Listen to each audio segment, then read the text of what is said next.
Hello, hello. It is round two, and this is my Christmas day. Compared to day one, there's so much more action going on. So incredibly excited to share this with you all, and we are well underway. The pace seemingly way faster than yesterday, very thankfully. We've already gone through, like 10, 11 picks now in the second round before I've even begun the live stream. But welcome all. I hope that maybe if you were able to tune in for yesterday's live stream as well, that you enjoyed that, and very much have little prepared for these live streams. Just kind of hang out, and you get to see my genuine first time reactions to these selections. But let's just start talking about these picks because we already have so many on the board here. At 33 overall, the San Jose Sharks swinging on upside and elite mobility with the 6'6" Chinese international Simon Hai Wong. He's a player that only, I think, scored 2 assists this season in the OHL with the Oshawa Generals. You're not drafting him for the offensive production. You're drafting him for his range, for his mobility, for the potential on the defensive end. He's a long-term project, but the San Jose Sharks have the luxury of time. So very interesting swing. I wouldn't have taken him this early, but I see the reasons to do so. Then the Montreal Canadiens, trading up in the draft, and in terms of pure pick value, getting a bad deal out of it. But in terms of the upside, this could be a home run swing someday for the Montreal Canadiens, because Alexander Gerovski from Tolpar Ufa, playing in the MHL in Russia, obviously. A very, very, very skilled puck handling winger here. He's a right shot, but he often has played the left side this season. He's been a favorite of our Russian scout here at Elite Prospects this campaign, Dylan Griffin. He was his top Russian player going back to like November or something.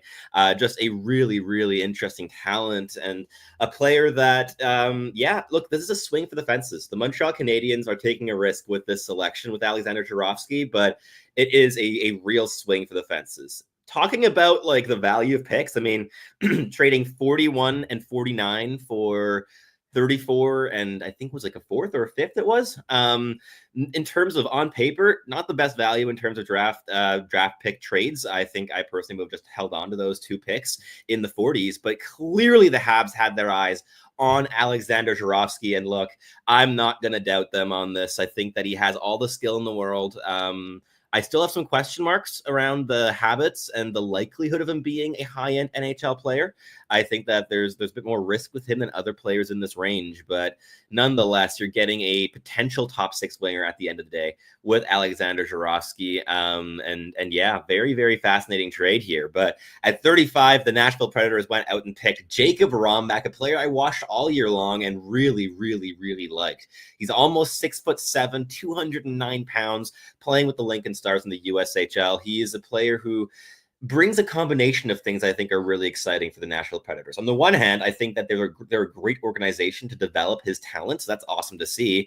On the other hand as well, Romach brings a special quality on retrievals. He is the best defenseman in this entire draft class on behind the net or behind or underneath the goal line in the defensive zone retrievals. He is fantastic.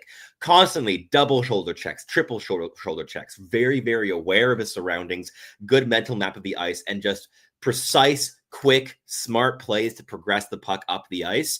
He's not a guy that's going to like hit the massive stretch pass to spark a breakaway every single night, but a very effective player to relieve pressure on retrievals. And he brings also that range and a lot of defensive ability in terms of awareness, in terms of timing, in terms of smothering rushers into the boards. There's a lot to like with Jacob Romach. Really a very interesting toolkit. So a player I've liked a bunch this season. He still has to learn to use his physicality a bit more violently, a bit more aggressively. That's definitely something that's going to need to evolve here, but I think he's a really, really fun player. So I like that pick for the Nashville Predators. Then the Seattle Kraken, I believe, traded up to Philadelphia's pick to select Blake Fiddler, a 6'5", 220 pound right shot defenseman, skates like the wind, has the hockey lineage, should have gone the first round easily. Very, very good value here in the second round, I think, with Blake Fiddler. He's the guy I would have picked at 34th overall. So for those of you who are not aware, I have this running exercise that I'm going to put up on screen right now that I've been doing since the 2020 draft, where for every selection the Montreal Canadiens go up to the podium to select, I picked the player I would have selected in that slot while on the clock. Unfortunately, my first pick here this year came slightly after the clock. Was after I already knew who the Habs selected, which is not normal in terms of this exercise. But things just went a lot faster here on day 2 than on day 1. But Blake Fiddler would have been my guy here in this slot. I think he's a really fantastic player. I think he's a really exciting talent, and yeah. So you can see here, this is the project called Team Hai. And you can see I've picked players like Maverick Bourque and Denil Gushchin and Sean Farrell, Logan Stankoven, Shane Wright, Brad Lambert, Lane Hudson, Matvey Michkov, Ivan Demidov, Stian Solberg, and this year we've got Blake Fiddler joining the team. So very happy to add him to the equation here in that slot. But let's move back to the actual draft here, because things are going ultra fast. So let me just get that right on screen, because my mouth cannot keep up with how fast this draft is going, and I'm playing catch up already. So let's keep going here. We've got, so Blake Fiddler, awesome pick. Love that for Seattle. Phenomenal player, really big upside, rush defending, excellent, mobility, excellent, physicality, excellent. Breakouts, excellent. Still has to get involved in like generating entries and getting more involved in the offensive zone. Definitely has some clear runway there, especially also I think in terms of on-puck decision making, like in the neutral zone and the offensive zone. But really, really, really good player with significant, in my eyes, second pairing potential. You get that at 36th overall. It's found money. Then we've got Milton Yestream to the Washington Capitals. Really intense two-way forward center. Like that pick a lot. Carter Amako going 38 to the Philadelphia Flyers. I think this is interesting, right? Like he brings massive size, 6'6", 232 pounds, skates well, very physical, good defensively in terms of like positioning and taking space away from opposition. The injuries are my big concern. The injuries are the reason that he's like the last player in my second round at 64th overall. I have fears. Like the injury was just, he put his weight on his knee and it just buckled, and it went out from underneath him. And there's been whispers a lot coming from his own camp, from the NTDP camp, that he's just very injury prone and that he's kind of grown about 3 or 4 inches taller than his body should have. He's kind of like long stretch with his limbs just longer than they should be. So overall, I have some concerns there with injuries, but in terms of on ice, a player that was very much in the first round conversation before he went down with injury back in November. The Pittsburgh Penguins and also traded up to the Buffalo Sabres to get Payton Kettles, sending Connor Timmins the other way. Another 6'6" right shot defenseman, really fun player. I think that's a really good spot. Then the Philadelphia Flyers at 40th overall, Jack Murtagh. Really love this pick for Philly. I think he plays their style of game through and through. He's got the intensity, he's got the violence, he's got the will, he's got the goal scoring ability. He really built out his playmaking game this season. Like there's not much not to like, I would say, with Jack Murtagh. Like he's maybe a bit simple of a player in terms of he goes very much like north south, and he's a guy that I think like in terms of complexity, might be held back from playing a top 6 role in the NHL, but you have a slam dunk bottom 6 checking scoring winger who could work his way up to a second line capacity, who plays the broad steep release style of game. Love that pick at 40 for the Philadelphia Flyers. Then with the first pick that Carolina got in that Montreal Canadiens swap deal where they traded up for Gerovski, the Hurricanes selected goaltender Simeon Frolov from the Spartak system in Russia. Very much a riser goaltender here late in the season, a guy that was very conceivably also going to be the first goaltender selected in this draft. Would not at all be shocked if he was the top goaltender for the Hurricanes in this entire draft class. So I can see that making a lot of sense there for that team. He's athletic. He's 6'3", 203 pounds. Really interesting selection there. Then the Islanders went with Denil Proorov, 6'6", 219 pounds. All the big boys going here in the second round. He's a guy that I think could have real checking upside in like a third line capacity. I don't really see any top 6 upside there, but I like that pick. I think this is kind of his range for the Islanders, but I love the next pick for the New York Rangers.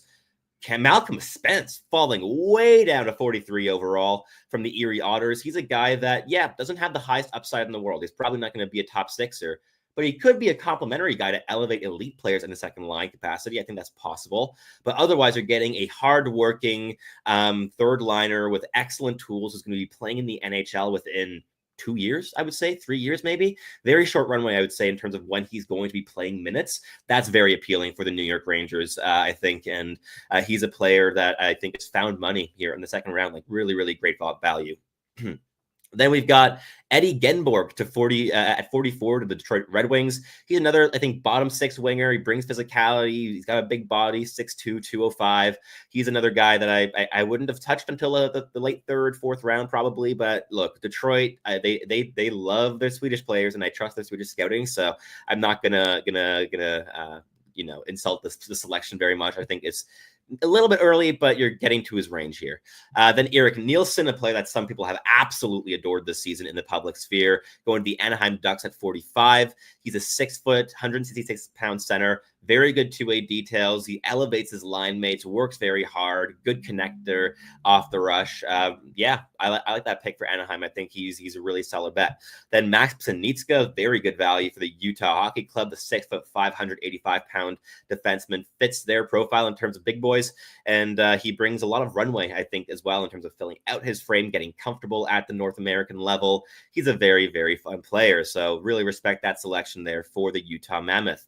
Then the Vancouver Canucks go for a goaltender with Alexei Medvedev at 47. He's, I think, the last goaltender of this top tier of goaltenders in this draft. You have like Ivan Kovic as like the next one up, but in terms of like the goaltenders who were going to be the first ones selected on draft day, you now have the three big names off the board with Joshua Ravensbergen, with Alexei Medvedev, and of course with the 20th overall selection yesterday, Pyotr Andrianov as well, going to the Columbus Blue Jackets.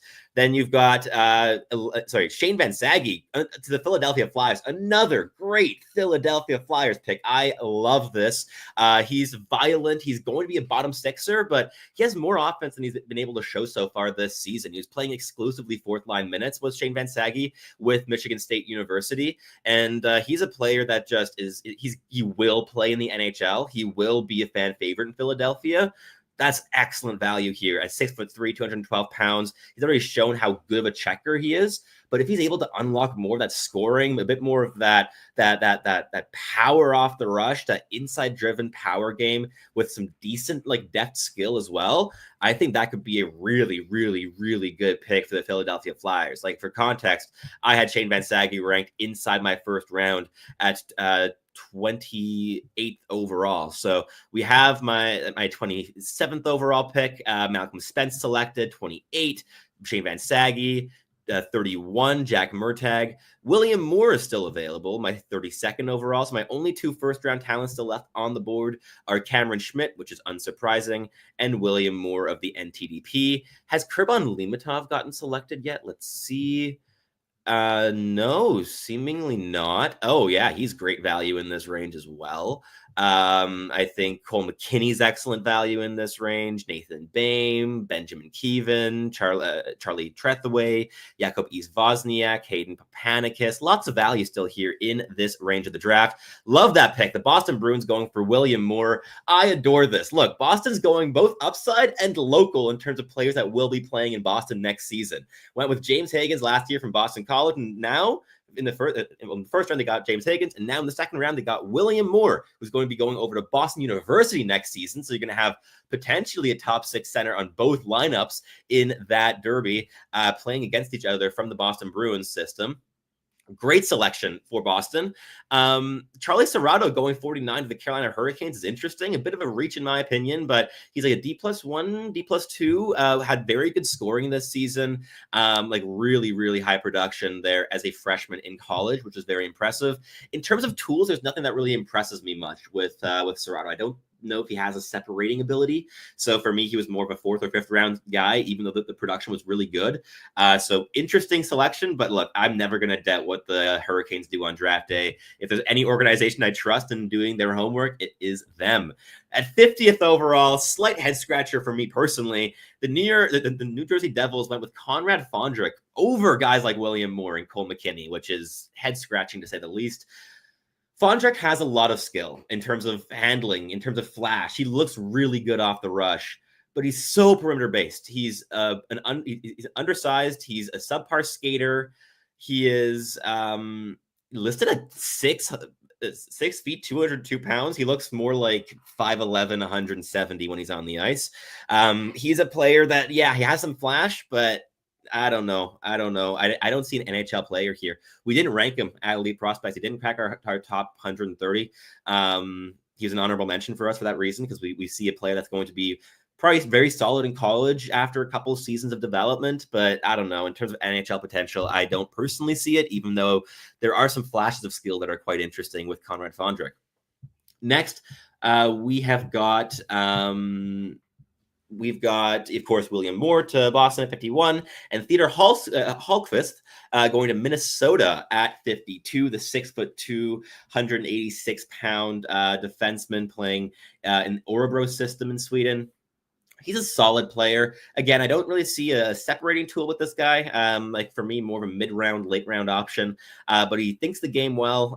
He has a big enough body. I think that this makes sense, I guess, for the Minnesota Wild, who do always like their smooth skating Swedish blue liners, and he does fit into that mold. But okay, we've caught up with the draft very, very quickly there. Only took me 16 minutes on the live stream to catch up. So, yeah, interesting. So, got a comment here from Logan saying, I like Limatov and Kevin for Anaheim at 60. I think Kevin's 100% going to be available there. I'd be kind of surprised if he went before then. So that would be a very fun selection. He brings that speed. He brings that dynamism, the handling ability, incessant pace, a great motor. And he's going off to Arizona State University to play with Cullen Potter, which I think could be a really nice duo to kind of keep track of next season. And Limatov, if he's available, I think he'd be a home run swing at 60th overall. He's an elite level skater, brings a lot to the equation. He's a good puck handler. He plays with physicality. He brings so much that you want. So I think that's a fantastic selection if he ends up going there at 60th overall to Anaheim. But yeah, let's take a look here at my top players available. I think I still have to update a couple slots here. Not that Fondrick's really on my draft board, but guys like Serrato and Moore. I mean, William Moore's just a fantastic selection there at 32 to the Boston Bruins. So my only first-round player left on the board is unbelievably, unsurprisingly, Cameron Schmidt. He was always going to be the last guy from that glut of players left available. I'm surprised that Cole McKinney hasn't gone yet. Oh, well, there you go. Cole McKinney goes to the San Jose Sharks at 53 overall. Spoke slightly too soon there. Yeah. Amazing pick here. I think Cole McKinney is a very projectable bottom six, hardworking center. He's going to be playing valuable minutes, PK, power play, can play the bumper. I think he's got a decent shot on him. And what he grew massively in this season was in give and goes off the rush and overall just his connected passing game. He was really, really the glue of his line on top line for the NTDP. I think that he had value going up into the top 35, let alone here at 53rd overall. That's great value for the San Jose Sharks, a player I've just really loved this season. Plays the game the right way.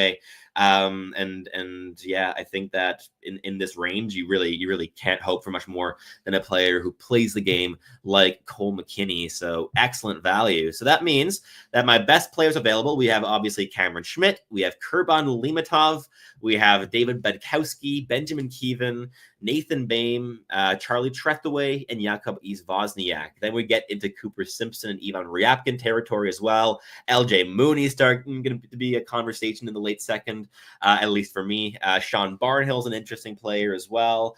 Lots of interesting things going on here right now at the draft. Yeah, interesting.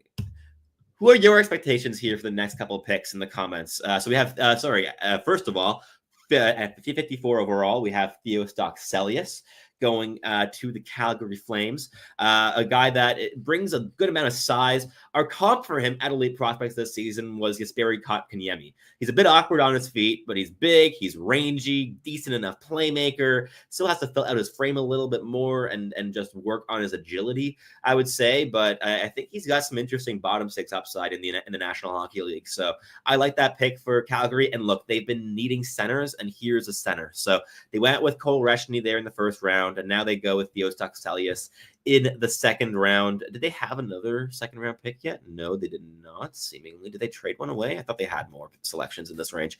But yeah, that's an interesting selection there. I don't mind that one bit. Let me just take a sip of coffee because my voice is getting a bit tired already after our 2.5-hour marathon of a live stream yesterday for just 17 selections. It's refreshing to have like 22 on the board here in like what, 30 minutes, 40 minutes of the draft.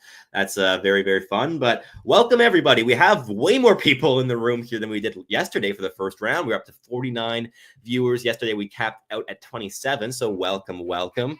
Please, again, do leave your comments down below. Let me know who your guys are in this range, players that you'd be interested in, or any questions as well, because I don't just want to be looking at this sheet all day long. So in being engaged with some questions would certainly be very fun on my end as well. So we have the Nashville Predators, Tampa Bay Lightning, Philadelphia Flyers, and Vegas Golden Knights coming up. I think some interesting players in this range would be guys like Kurban Limatov, like David Bedkowski, Hayden Papanicus. We're getting into that range. I'm very curious to see where Rykin goes today. I'm expecting it to be the third round, but maybe it's the late second here.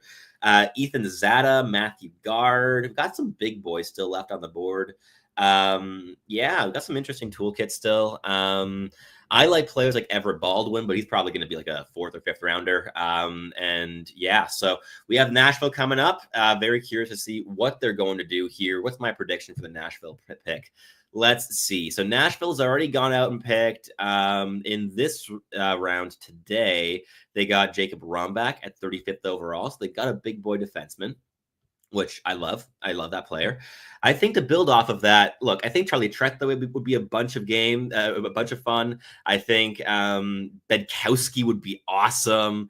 Like, look, if they already got a left shot defenseman, why not go right? Go with Bedkowski here. Go for violence. Go for size. I think that could be a load of fun for the Nashville Predators, but let's see what they do. Got some comments here. What is a comp for Gerovski in your opinion? Very good question. I think Gerovski, because he's also such a long-term project, he's gonna take some time to crystallize into the style he's gonna play in the NHL someday. So he's a bit more difficult to comp, I think, than other players in this range. But like an Andrei Kuzmenko with better hands could be an option if you're going outside of just like the within the nation comps, so sticking with Russian players. Look, the handling skill is fantastic. I think there's a possibility of like Zegras kind of NHLer here in terms of elite hands, but some limitations outside of that. But what he showed, what was really impressive with Gerovski was he played the entire regular season in the MHL, in the junior league in Russia, but in the playoffs, he got into 7 KHL games with Ufa, and he looked really impressive. He was only playing like 5 to 10 minutes every night. It was very much sheltered minutes, but what he showed was that he was able to play within a structure as well. He wasn't just a wide open ice handler that didn't really that almost had to seek pressure in order to be challenged at that level. He's a guy that I think could really blossom into a very skilled player with time. So this is a swing for the fences for the Habs, and I really respect it. Like this is a guy that they clearly believe in. I would have personally gone with Blake Fiddler. I think that, look, the Habs could have used a bit more on the right side. Of course, they went out and traded for Noah Dobson yesterday, but in terms of the prospect pool, I personally would be shopping Logan Mailloux around in a deal for a potential forward. I think getting another guy that can just solidify the right side would have been awesome at 34, especially because Blake Fiddler shouldn't have been available in that range. But with Gerovski, you have one of the highest pure offensive upsides left available at that stage of the draft. Like, in terms of contenders for that slot, you have what? Like Cameron Schmidt, obviously. Like he's the one, in my opinion, that has more raw upside than a player like Alexander Gerovski does. But beyond that, like Gerovski is like your swing for the fences on handling. So I like that. I think that he's going to be a really, really fun player for the Habs down the road, but he's going to need 5-6 years to develop. So he's a long-term project, but especially the idea of in 5 years time having two like magicians with the puck on the same line who are both from Russia with Demidov and Gerovski, that would be loads of fun. Then we have Nicholas saying hello. Good luck with all your team picks. Thank you. And I think that, yeah, again, for everyone, like hoping that your teams get the guys that you want. Very, very much crossing my fingers for that. Then we have another comment here saying, watched Genborg play 28 games in the SHL last season. Mean guy, good for Detroit. Yeah, exactly. He's not going to be a top sixer, but he's going to add some meanness to the bottom six. And I think that Detroit's after that. So I fully understand that selection. My use should have good value on the market. I agree. I think his value would have been maybe higher like 6 months ago than it is now. Like he wasn't great in the playoffs for the Laval Rocket. Like he was really struggling, and we saw players like Adam Engstrom really leapfrog him in the depth chart. And especially after the rookie campaign where he scored 14 goals and 47 points in 72 games, it went down to a bit more pedestrian numbers this season with 12 goals and 33 points in 63 games. I think the value might be a little bit less than what Montreal would have gotten previously, but yeah, I think his name's definitely being thrown around, and especially now you're going to have Reinbacher and Dobson as your long-term top two right shot defensemen in Montreal. There's no room for Mailloux. You can't have him as your third pairing guy. He's way too porous defensively, and you have to give him power play minutes. Like whichever NHL team has him is going to have to play him on the power play. But we've got the Vegas Golden Knights having made a selection here with Jakub Wozniak, who is listed as Austrian on this chart for some reason, which he's not. He's Swedish. That's interesting. Yeah, I like this pick for Vegas. Look, Jakub Wozniak, I think there's been an overcorrection with this draft stock this season. He's a player that was viewed very highly going into this campaign, a top 20, top 15, even top 10 contender on lots of boards back in like September and August. But he's not a player that I would say is like overly inherently dynamic with the puck. And I think that led to some disappointment this season. Even though his production was great, it was sick. It was like 57 points in 40 games or something along those lines in terms of points per game this season at the junior level. And what I was very impressed with this player was, despite that excellent production, where he really took strides in his development was on the defensive side. Very high motor defensively, good positioning defensively, aggressive stick. He's a guy I think that fits the Vegas system really nicely. Great player. I think that he has a combination of offensive upside to crack like a middle six, 40-point, 50-point role someday, but also the defensive game to hold him in a bottom six capacity if the skill doesn't fully crack at the NHL level. So great selection for Vegas. He's a player I'd ranked higher than this. He was at 45 on my board, and even that felt a little bit low for me. So I think that 55 overall here, great value for the Vegas Golden Knights there with Jakub Wozniak. But going back to some comments here, we've got clearing the benches saying, hoping the Rangers get Bryce Pickford and deal K'Andre Miller. I think that's very interesting. Like with Bryce Pickford, yeah, you get a replacement in terms of size on the blue line if you are dealing K'Andre. I think I'm slightly perplexed as why things have soured so much with K'Andre Miller in New York. And we have the next pick already on the board here with the Tampa Bay Lightning going with Ethan Zada, a player I haven't watched too much this season. I think he's a solid bottom sixer again. Like, I think in this range, most of these players are just bottom six projections. And yeah, which is also why I personally would be pounding the table for Cameron Schmidt in this range, because he's the fastest player in the draft class, has the best shot in the draft class among all players, including your Michael Misas, etc. All skill. Yeah, he's 5'7", but he's really tenacious and violent. Yeah, like I'd be running to the stage for him. But even beyond that, guys like Kurban Limatov and David Budkowski and Charlie Trethaway, Nathan Bain bring a bit more upside than the players that are being taken right now. So I find that interesting, especially for a guy like Ethan Zada, where yeah, I think he's perfectly fine. But going back to the Bryce Pickford comment, like with Pickford, he's way smaller than I thought he was. But he plays a bigger game than he's listed at. He's 6 feet, 190 pounds as a right shot. I thought he was closer to 6'2", but he's always been quite physically engaged. He's really good as an all-rounder type. I think he'd be a nice fit for New York, especially as like a Victor Mancini replacement more so than a K'Andre Miller replacement, because he's able to just fill gaps in the defensive zone, good awareness. He's just really solid, and even in the offensive zone has a decent amount of tools, I would say, right? And And I mean, this season he scored 47 points, including 20 goals there in 48 games as a re-entry player this season. Like really good goal scoring. That like in motion wrist shot off the rush, it was just an absolute bomb this season. So I think that he's a really interesting player as well. We have the Philadelphia Flyers keeping going on physicality with Matthew Guard here at 57th overall of the Red Deer Hurricanes, right?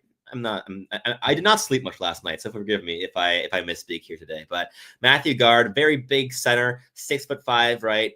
He's just a very solid guy. I think he's more of a third line projection than the second line. Like I don't really see the second line upside with this player, but he has elements of skill and problem solving ability and connected playmaking off the rush and heavy release. I think he's another good fit there in Philadelphia, especially to build on the other players that they have selected here so far in the second round, right? So we've got, of course, Carter Amako at 38, Jack Murtag at 40, and Shane Van Saggy at 48. You got just violence and size over and over and over again. So I like this a lot there for the Philadelphia Flyers. There's a clear vision here for what they're doing.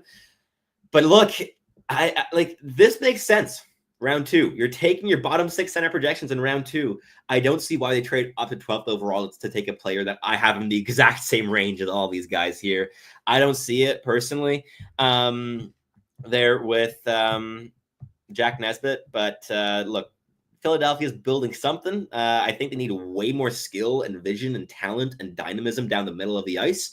But look, they're building for size clearly here on down the middle, and they're going for their dynamism on the wings with guys like Porter Martone and Matvei Michkov. But wow, we have the Nashville Predators taking a swing on perhaps the player that they view as the long-term Jussi Saros replacement, and also the Jussi Saros player comp, because they have very similar sizes. 6 feet, 173 pound. Jack Ivan Kovic is undersized to say the least. His father is 6'5".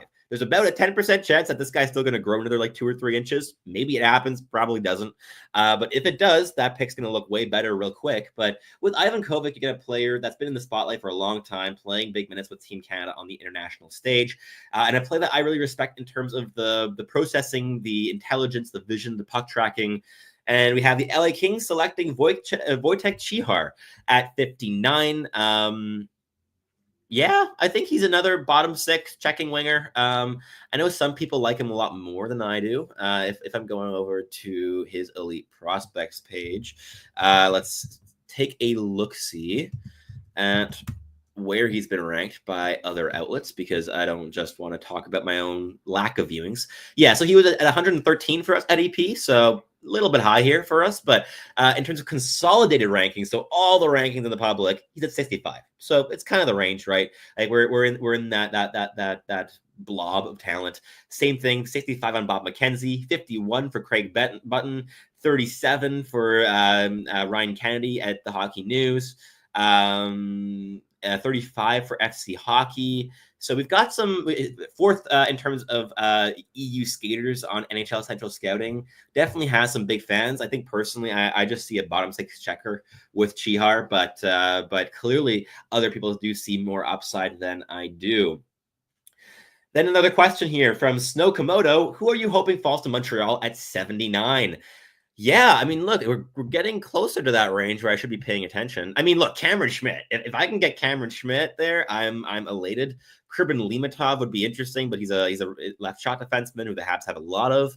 David Bedkowski, I think, would be fantastic. Look, the Habs could still use a guy that could just be their third pairing right shot defenseman long term. That's Bedkowski. He's violent and physical and engaged and just reliable all around. I think he'll play minutes. And a third pairing role behind guys like Reinbacher and Dobson, I think, is just the perfect spot for him. Do I think he's going to fall the way down to that spot at 79? Not really. I think he's too big, too violent, too fun to fall that far. But we have the Anaheim Ducks going for Lasse Boelius, I believe the first Finnish player selected here at the draft, which is very low. It's not a very strong draft class for the Finns, but Lasse Boelius brings a level of mobility, but it was also much lower than this on our draft board at elite prospects. Not a player that I watched too much. I was focusing a bit more on the North Americans this season, especially compared to last year, where I was very much watching the Europeans as the head scout and the European director of scouting at Dabber Prospects a year ago. But yeah, so with Lasse Boelius, you have a player that we had ranked at 110th at Elite Prospects, but was found at 75 with McKenzie, 52 with Button, 57 at McKean's. So definitely has his fans as well. So he's an interesting selection there for the Anaheim Ducks. But yeah, going back to the question with the Montreal Canadiens, like I think Budkowski is just would be the best fit for the Habs. The best player would be Cameron Schmidt by a country mile. Limatov is in that range. Beyond that, I think Charlie Trethewey would be another really good fit down the right side for the Montreal Canadiens. Hayden Papanicus, adding some size down the middle would be excellent for Montreal for bottom six projection as a center. Look, if they want to go Ivan Ryabkin, that's his range, right? If you want to go Ryabkin as a bottom six pure violence center, that's his range. The reason I don't see Montreal doing it is with how much the Habs value character above all else in building their team. And character and buy-in above all else is the antithesis of what I've heard of Ivan Ryabkin this season in terms of effort level on the ice, engagement off the ice. The apparently bombed quite a few interviews at the combine. I don't think the Habs are going to be the team that pick him. I think he might be on their D&D list and just not even considering him for those reasons. Yeah, I think he'd be interesting in terms of like upside and talent and violence as a center. On paper would be a great fit for the Montreal Canadiens. I don't see them being the team to take that swing with those concerns in terms of character. Then we have the next pick. Wow. The Boston Bruins going with Liam Patterson, 6'2" Swedish defenseman. I'm going to be honest, not a player I'm super familiar with. I've definitely heard his name. I've definitely watched something, but it's been limited.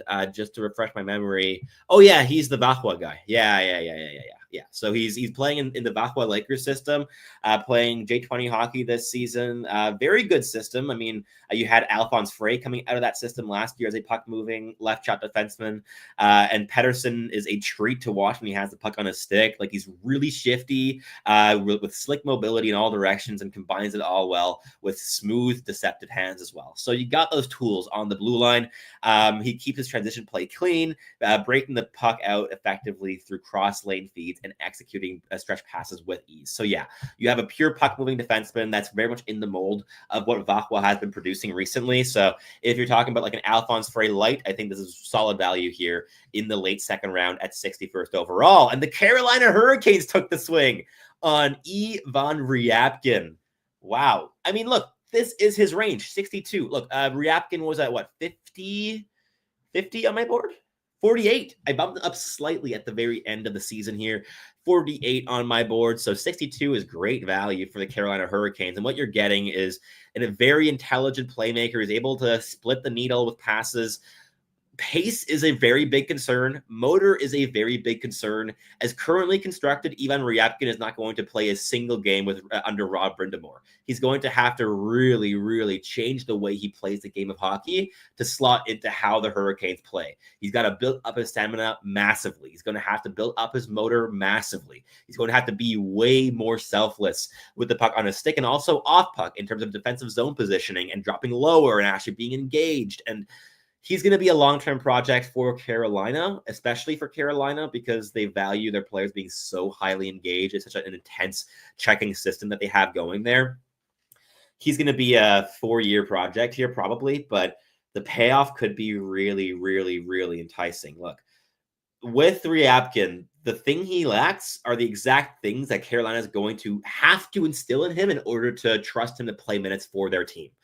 That's going to improve his chances of hitting his upside a little bit, in my opinion. So that's exciting, I think, in terms of the likelihood of him hitting that potential. And with that intelligence, that's really exciting. We have another exciting USHL pick here at 63 from the New Jersey Devils, going out and selecting Benjamin Keevan from the Des Moines Buccaneers, a player I've loved. Very, very high pace. He's the opposite of Ryabkin. He doesn't have that big frame. He doesn't have that heavy body. What he does have is high-end skating, high-end pace, exceptional motor, great playmaking off the rush. He's going to take some time, and he has to refine his decision-making a little bit. He's going to be a 3-4 year project probably here. But for the New Jersey Devils, I think that this is a guy that could slot in as a play driver in a middle six. And in terms of potential Jesper Bratz, this is the profile. This is the Jesper Bratt profile. So just going to throw that out there for you New Jersey Devils fans. I like that a lot. I think that that's a great slot for him. Late second round, very much his range. I think that that's a really solid value. So we have 2 USHL players off the board officially here, with my 42nd ranked player with 41st, sorry, with Benjamin Keevan, and 48th with Ivan Ryabkin. So as a reminder, my best players available left on the board are Cameron Schmidt at 25, Kurban Limatov at 36, David Bedkowski at 40, Nathan Bain at 42, Charlie Trethaway at 44, Hayden Papanicus at 46, Cooper Simpson at 47, and LJ Mooney at 51. Those are the last players I have in my top 6 tiers of this year's draft class. It's a range that stretches all the way to 53 on my board. And the last pick of the second round, the Toronto Maple Leafs go out and select Tinas Luke Koblar, a big 6'6" center playing in Sweden with Leksands in the junior system. I like this for Toronto. Look, late second round, you're probably not going to get a top 6 player, or top 9 player even, or at least a guy that can move up into your second line capacity.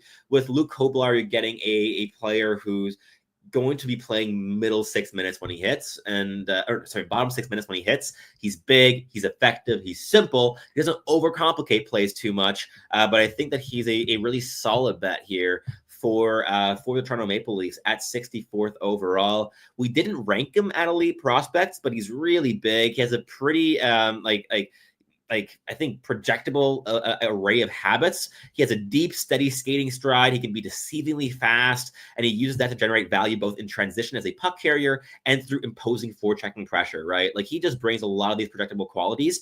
And while also being 6'4", he's a July 21st birthday. So he's still 17 years old, one of the younger players in this year's draft class.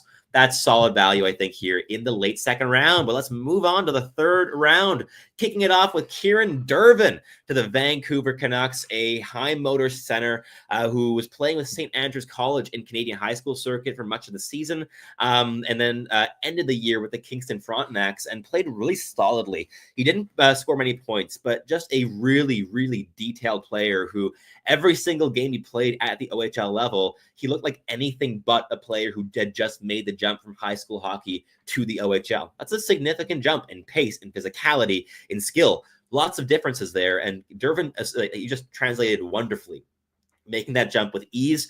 And he's just very engaged, really solid player. I think he's really good value here for the Vancouver Canucks, and a player that, look, like, this is definitely a lot higher than he was projected to go. Like, he's again a player that we had ranked significantly lower at elite prospects, but he's a guy that was rising for us late in the season. I see the reasoning here, but it's more just with what's left on the board that makes me struggle a little bit, right? Like, picking him over a Cameron Schmidt. Dervin's a more likely NHLer than Cameron Schmidt, yeah. But if Schmidt hits, you've got an elite like Seth Jarvis in your top 6. If Dervin hits, you've got like a solid checking bottom 6 center who's probably a 4th liner, but can move up to your 3rd when need be. Again, I think there's more value left on the defensive side of things as well, with guys like Bedkowski and Limatov, but interesting selection here. And then Nathan Bain going to the Chicago Blackhawks. They keep just swinging on upside and skill here. Bain's got a wicked shot, great hands, great playmaker, really intelligent offensive creator, just consistency and engagement. He's difficult to watch. He needs time to develop. He's very raw, but in terms of upside, I think is a great bet here for the Blackhawks, right? Like, adding, like, look, Frondell is not my favorite pick for the Blackhawks. We have a question here from Luke Heinzman asking me what my thoughts are on the Blackhawks draft. And my issue with the Blackhawks, I think, the last 2 years was sacrificing value and upside on the board with their first selection at the draft to solve immediate holes in the lineup, to kind of look at, oh, what are we missing in our lineup now? Let's pick those guys here. with Levchinov last year, which was a bit of a reach, and Frondell this year, which was not a reach in terms of where he's projected to go at the draft, but was a massive reach compared to my own board. Like, I had him ranked 15th overall. I think he's going to be a middle sixer, probably a center, possibly a winger. That lack of speed and explosiveness concerns me a little bit. But I will add, if you're surrounding him with guys like a Bedard, like a Nazar, like a Mason West, like a now Nathan Bame, you have a bunch of dynamism coming from his flanks. So I think that'll help insulate him a lot more as well and allow him to focus on being difficult to play defensively and scoring goals in the offensive zone. It's just that for a first-line center that you want to contend with, who doesn't help you in transition, that can't link plays from one end of the ice to the other, and struggles in terms of making up that ground and lagging behind the play and chasing the play, going back to the D zone and chasing it back, going into the offensive zone, it concerns me a little bit. But look, Chicago's going to have to work on those aspects in his game, certainly. And after picking him in third overall, they clearly believe that they can like help him in those facets, but not the player I would have taken myself there at number 3. But look, with Misa and Schaefer off the board, the clear top 2 were gone. So I see that they need a center. I would have gone with Desnoyers over a guy like Frondell personally, but I think that also has a bit more to do with flavor and kind of what your own preferences are in the players that you're selecting. Got another question here from Snow Komodo. As an Avs fan, I typically ask thoughts on their draft, but who knows if they even keep their only meaningful pick? What is their only meaningful? When our like NHL draft EP. Let's see where that pick is. Colorado. We have them picking at no, that's Columbus. I clicked the wrong one.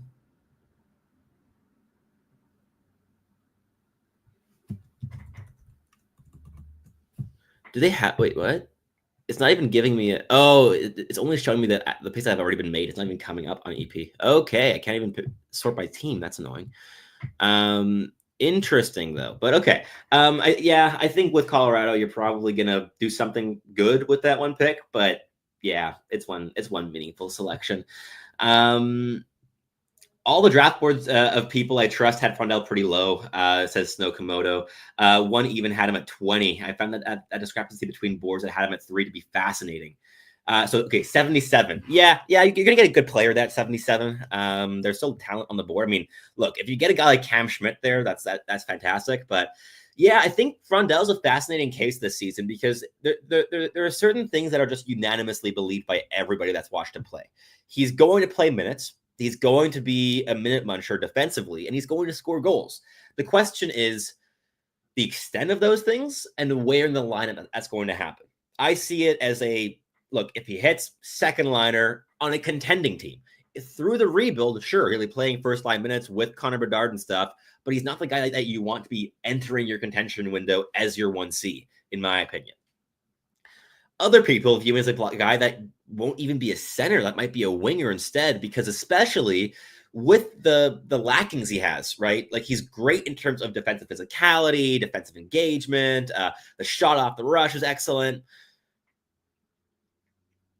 Well, if he's playing on the wing, he's a lot more insulated from having to connect plays and play connecting, and being there to connect plays, let alone doing that well, is something that's been difficult with Frondell this season, to say the least. So yeah, I think it's a fascinating case study. I think I'm going to learn a lot as well from my own valuations of players with how he progresses in his development. I'm definitely going to keep a very close eye on him because he's a fascinating player. I think very curious to see how it keeps going. But look, on the bright side of all the players that could elevate Anton Frondell into a 1C, Connor Bedard, right? Like, you have Connor Bedard. So if Frondell is what you have to free up Connor Bedard to play his game and do so on the wing and just like really double down on offense, so be it. And you're gonna have a lot of fun with that pairing. But yeah, I didn't think that there was a 1C in this draft other than Michael Misa.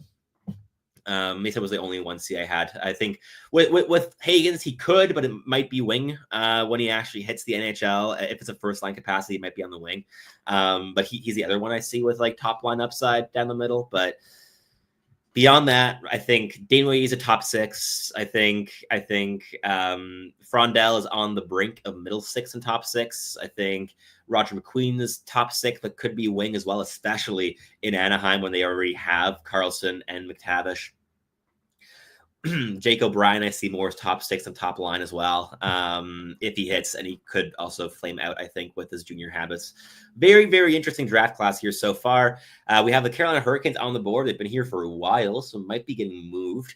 But look, if I'm the Hurricanes, just pick Cam Schmidt at 67th overall. Just go for it. But possibly he bombs some interviews, and I know that Carolina does value also the interviews that they gather. But Limatov is excellent. Bukowski's excellent. Got options left here. So what about the Predators picks so far? Yeah, Predators are fun, man. I've always liked how Barry Trotz drafts with the Nashville Predators ever since he's taken office. So you have Brady Martin at 5. You're going violence. I think you'll be able to learn a lot from a guy like Ryan O'Reilly as well. And he has so much skill. Great puck handler, wicked how would serve a shot. And really creative playmaker as well. So you get a lot of versatility there. I think at 5, I like Martin more than Frondell. I like Martin a lot more than O'Brien. I think he was an excellent fit as well for what Nashville has in their system currently to elevate those players. I think James Hagens would have been my guy here still for Nashville because they just need game breakers. But still, I think Martin's good value. Cameron Reed, I think trading up, it was a pretty hefty price to trade up 2 picks. But look, Cameron Reed is awesome. I have him at 19th on my board. He's incredibly mobile. His coach has previously coached Miro Heiskanen and compared Cameron Reed's defensive skating and overall defensive impact, but more than anything, the mobility, the way he skates to Miro Heiskanen. That's not half bad. I think he's a player that can move the puck great. He can quarterback a power play. He's solid defensively. He's only 6 feet tall, but at 190 pounds, he's pretty solidly built. And I think he's a guy that's just going to be really, really solid there in Nashville. Riker Lee is an absolute swing for the fences that I love. I have him ranked right in that range. I watched him so much this season. I have him ranked 24th overall, and they got him at 26. He's all-out offense, elite level handler. For me, a top 3 puck handler in this entire draft class. Very skilled. Very good shot, got a lot of power behind it, but the playmaking was really deceptive and creative this season. He won Rookie of the Year honors, and we have Kurban Limatov off the board here to Carolina. Yeah, great pick. That's very Carolina. But to continue there on Riker Lee, very, very skilled player that I like a bunch. And what should be noted as well, if you're a Nashville Predators fan, is Riker Lee has grown 6 inches in the last 3 years. And his skating has suffered massively as a result. He's still getting used to his frame and skating at that size. So his skating was like unbelievably choppy at the beginning of the year. By the end of the year, it was still choppy, but it got a bit better. I think that with a couple years of development at a fantastic program in college hockey with Michigan State, he's going to take some really, really big strides in his development. And he's a player, I think, that also brings a level of intensity and intelligence and checking skills. He showed a lot more physicality and forechecking like snarl at the end of the season they did at the beginning. I think there's a lot to like with a player like him. The Seattle Kraken went with a defenseman here from the QMJHL, Will Reynolds, a 6'3", 188-pound guy. Another player I haven't watched overly much, so I'm just going to keep talking about the Nashville Predators here, who went with Jacob Rombach, who I have watched a bunch of at 35 overall. He is a defensive defenseman. 6'6", 210 pounds, like really big boy. Still using how to use his frame to be punishing physically. Like he's not the most physically engaged player yet, but he's very intelligent, very, very intelligent on and off the ice. Everything I've heard in interviews as well, of just hearing him speak, hearing him break down his own games. Like there was an interview that a good friend and colleague of mine, the Prospect On, did with this player, where I was able to send in a question as well to submit to Jacob Rombach. And I asked about the one special quality in his game, and that's the retrievals that he has. He's incredible on retrievals in terms of shoulder checking, awareness, making quick decisions under pressure. There's a lot to like with the retrieval game there with Jacob Rombach. And the question I asked was like, how do you build this up with your coaching staff? And Rombach went into like in depth into detail of like, they hammer it, and you got to always do double, if not triple shoulder checks. And I focus on doing that. And some games it feels like if that breaks down, then my entire game starts breaking down as well. So I really focus on doing that and just bringing that reliable element to the game night in, night out. Just a very thoughtful player that knows his strengths and weaknesses really well. I have a lot of respect for Jacob Romach, and I think that the Predators are going to develop his defensive game wonderfully. And he could be a guy that could also open up the option to pair him with a really good dynamic offensive defenseman on the right side. So I like that pick a lot for Nashville. And Ivan Kovic, look, if there's a single goaltender that in the NHL that shows that there's a path for Ivan Kovic to not only be a good starter, but an excellent starter in the NHL, it's Jussi Saros. So to have him learning under him, I think is fantastic. I think that there's real value here with Ivan Kovic. He's very, very intelligent. He moves well, but he's just undersized.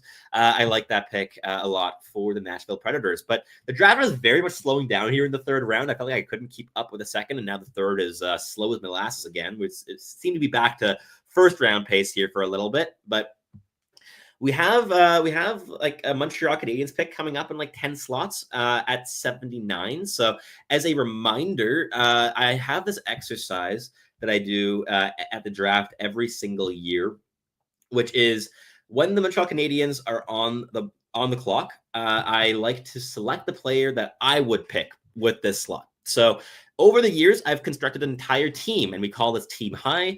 And so far, the only pick I've gotten, because I haven't traded everything else, is Blake Fiddler at 34. The other guys I would have selected. So at 16th overall, I would have picked Justin Carbonneau. At 17th overall, if they hadn't gone for the Noah Dobson trade, they just would have needed a right shot defenseman, I would have gone for Logan Hensler. And then 34, again, Blake Fiddler was the actual pick I did make. And then the guys I would have picked at 41 and 49 would have been Cameron Schmidt and Kerben Limatov. No, not Limatov. I have way too many left-shot defensemen in my system. David Bedkowski. Yeah, it would have been Bedkowski and Cameron Schmidt that I would have picked at 41 and 49 if the Habs had not made that swap deal with the Carolina Hurricanes to move up for Alexander Gerovski at 34. But this is the team that I've built over the previous 5 drafts already. So we've got a top line of Slavkovsky. No, sorry, this is Montreal Canadiens. What am I doing? We got a top line of Matvei Michkov, Shane Wright, and Ivan Demidov. Then we've got guys like Perron and Lambert and Stankov. And I've got to reshuffle these guys because Perron's not that high on my depth chart anymore. Got a lot of like big boys here with guys like Fyodor Avramov. And the forward core, I think the depth it could be better. I went for a lot of small guys early in the process that I was doing this exercise. And I think that's definitely been a learning curve for me as well to spread it out a little bit more with bigger boys. But I was very happy to add Blake Fiddler as a top pairing guy for Lane Hudson there in my lineup. But I still have no goalies. Who's left on all the goalies are gone. I mean, I wasn't going to pick a goalie there at 34, but anyways, that is Team High. But let's go back to the draft. Nothing's happened yet. Okay, well, we're still going to do it. But we seemingly have a trade maybe coming. I'm going to go over on Twitter and just see what's been going on because I have had no updates apart from this one screen ever since I've begun the live stream here. So let's see what's going on in the world of hockey there on Twitter. Oh, okay. So we have a trade. John Gibson going half an hour ago to the Detroit Red Wings in exchange for Peter Mrazek, a second-round pick in 2027 and a fourth-round pick in 2026. That's a swing, I guess, on Gibson. I think that's a high payment for Gibson. I'm assuming the second-round pick's also paying off taking on the Mrazek contract a bit, but that's interesting. What else has happened? Anything else? Oh yeah, the Jordan Spence trade as well for pick 67 and a 6th round draft selection in 2026. 67. Wait, was it 67 to the Carolina? Am I blind here? But Carolina. So the LA Kings then traded to Carolina, who then got Limatov. I see. Oh, and then Montreal trades up to select Hayden Papanicus. Okay, I have to make the pick I would make here. Do I go Budkowski? Do I go Schmidt? Look, Papanicus is awesome. I love that pick from Montreal. Not the guy I'm going to be picking, but he's like my 5th best player available on my board. So really good selection. Yeah, just give me Cameron Schmidt. Just give me the elite upside here in this slot. I'd be going Schmidt. Yeah. I mean, look, partially I wanted to wait to like 79 because I think Schmidt's probably going to fall there and Budkowski won't.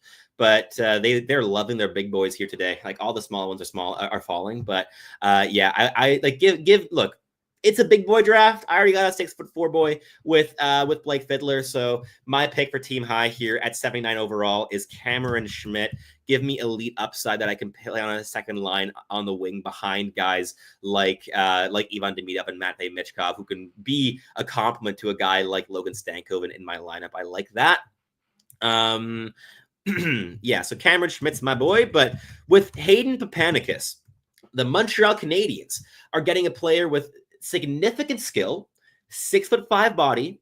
The production wasn't massive this season with the Kelowna Rockets, but the Kelowna Rockets were really bad. And what's exciting to me is that Papanicus is in a fantastic position for next season. I think he's going to boom as a D+1. He has that frame, obviously. He brings a lot of energy. He's a PK specialist. He brings a lot of defensive value. And what he does above all else is he plays with details, pace, and physicality. Perfect bottom six center for the Montreal Canadiens while bringing that size as well. He's also a fluid skater. He brings good flexibility. He's good at chaining together crossovers, heel-to-heel skating, tight turns, mechanically quite gifted as a mover. At Elite Prospects, we had him ranked at the end of the season at 43, and he's a bit of a more skilled version of Adam Lowry. Like, he's tough, very physical, decent tools all around. I like this pick for the Montreal Canadiens, and he only scored, what was it? 43 points this season in the WHL in like 71 games between Spokane and Kelowna. But next season, he may very well be the first-line center in Kelowna. And you know who's the first-line winger in Kelowna still at the time of speaking right now? Tisha Ginla. This might be the dynamic duo partner of Tisha Ginla next season. That could really boom his offensive potential, I think. And he's a player that I think fits in wonderfully with what the Habs are building. So really, really sound selection here for the Montreal Canadiens at 69th overall. I need to see because they traded up, right? They traded up. Yeah, they sent the 79th pick. So Cameron Schmidt, I'm happy with in that slot instead. I'm going for upside. The Habs are going for solidity in the bottom six. So they traded picks 79 and 108 for 69. So they're very much chasing their guys in this draft. They're using their draft capital to end the draft with the guys that they want, being obviously Noah Dobson, being their big target for now, and Alexander Gerovski trading up with 2 second-round picks to draft him at 34, and now trading up from 79 from 79 to 69 to draft Hayden Papanicus, who I think is a faller here. And with all the big boys having already gone in this draft, he's one that didn't and should have gone earlier. So I like this pick a lot for the Habs. I think he's really good value. The New York Rangers get Sean Barnhill at the next pick at 70th overall. Also really like that selection. If Barnhill brings a 6'6" frame, 214 pounds, what he does really well is skate. He's an elite level skater, like really fluid on his feet. He's not the most physically engaged either, a bit like Jacob Rombach, but even though that isn't there yet, he has the frame that he's going to learn it. And my takeaway from this player as well this season is that he learns very well. He's very absorbent. He learns he absorbs everything from around him and is able to implement that into his game, which I respect a lot. So I think Sean Barnhill is a really good value pick here for the New York Rangers at 70th overall. But I think this is really nice. I like this. Very good pick at 70th overall. He was higher than this on my board. I had him at 57. So very good value selection as well. So 2 very good back-to-back picks here from the Eastern Conference. I'm surprised that David Budkowski is still available because he's big and unbelievably violent. I'm not surprised that Schmidt is still there, but I think he shouldn't be. He's way too skilled, in my opinion. But yeah, he was always going to be falling with that frame. Same thing with guys like LJ Mooney and Adam Bannock. But Schmidt's just so dynamic. And if I were a team that needs dynamism in their top 6, I'm just going up. Just trade for a 3rd round pick. That's cheap. It's not that expensive to get into the 3rd round. And with Schmidt, you get a guy that could be a guy to build around, like build your entire offense around down the stretch. That's a risk worth taking here. And he's not a guarantee, obviously, but damn, like yeah, you go best player available, and he's been best player available for the last like 50 picks. So, yeah, but look, I still like for the Montreal Canadiens at 79 in terms of what the team needs. Yeah, Papanicus is great. I think he's a better fit maybe than Schmidt for what the Habs are building. Like they have the dynamic wingers. They need one more, but they need one now, not in like 5 or 6 years time. So I see the vision there, but Papanicus is sick. So no complaints there whatsoever from myself as a born and bred Habs fan. And look, he's a center. Habs have been needing centers. Great pick. Love it. Going back to the draft board, Bedkowski finally going to the Buffalo Sabres at 71. Great pick. Buffalo just getting really good value with big right shot defensemen at the draft in recent seasons with Adam Kleber from the USHL last year as well. That was a fantastic pick in round 2. And now Bedkowski in round 3 from the OHL. Awesome stuff. So yeah, my second best player available for the last like 20 picks is now gone. So Bedkowski off the board. Very good selection there for the Buffalo Sabres. I do want to look at what the Sabres have gotten with their entire draft haul here so far today. Let's see. We've got the Buffalo Sabres. Yeah, so they ended only their second pick. Okay, yeah, so it was Merte yesterday and Bedkowski now. So look, in terms of solidifying the right side, adding size, adding physicality, adding defensive solidity, with the first 2 picks of the draft here, Buffalo did exactly that at 9 and 71. Okay. At 72, the Anaheim Ducks select Noah Reid from London in the OHL, a 6 foot, 170-pound center. The first time I read that, I thought it said Nolan Road, who is a USHL draft eligible that I had as an F grade and do not draft, basically, in terms of on-ice stuff this year in the USHL, and was flabbergasted for 1 second. But Noah Reid is a player I am unfamiliar with. I've heard of him, but I don't think I've had an actual ISO viewing of him this season. So let's see. London Knights. Yeah, so the production was low. 10 goals and 26 points in 45 games in the regular season. And in the playoffs had 4 goals and 6 points in 17 games. So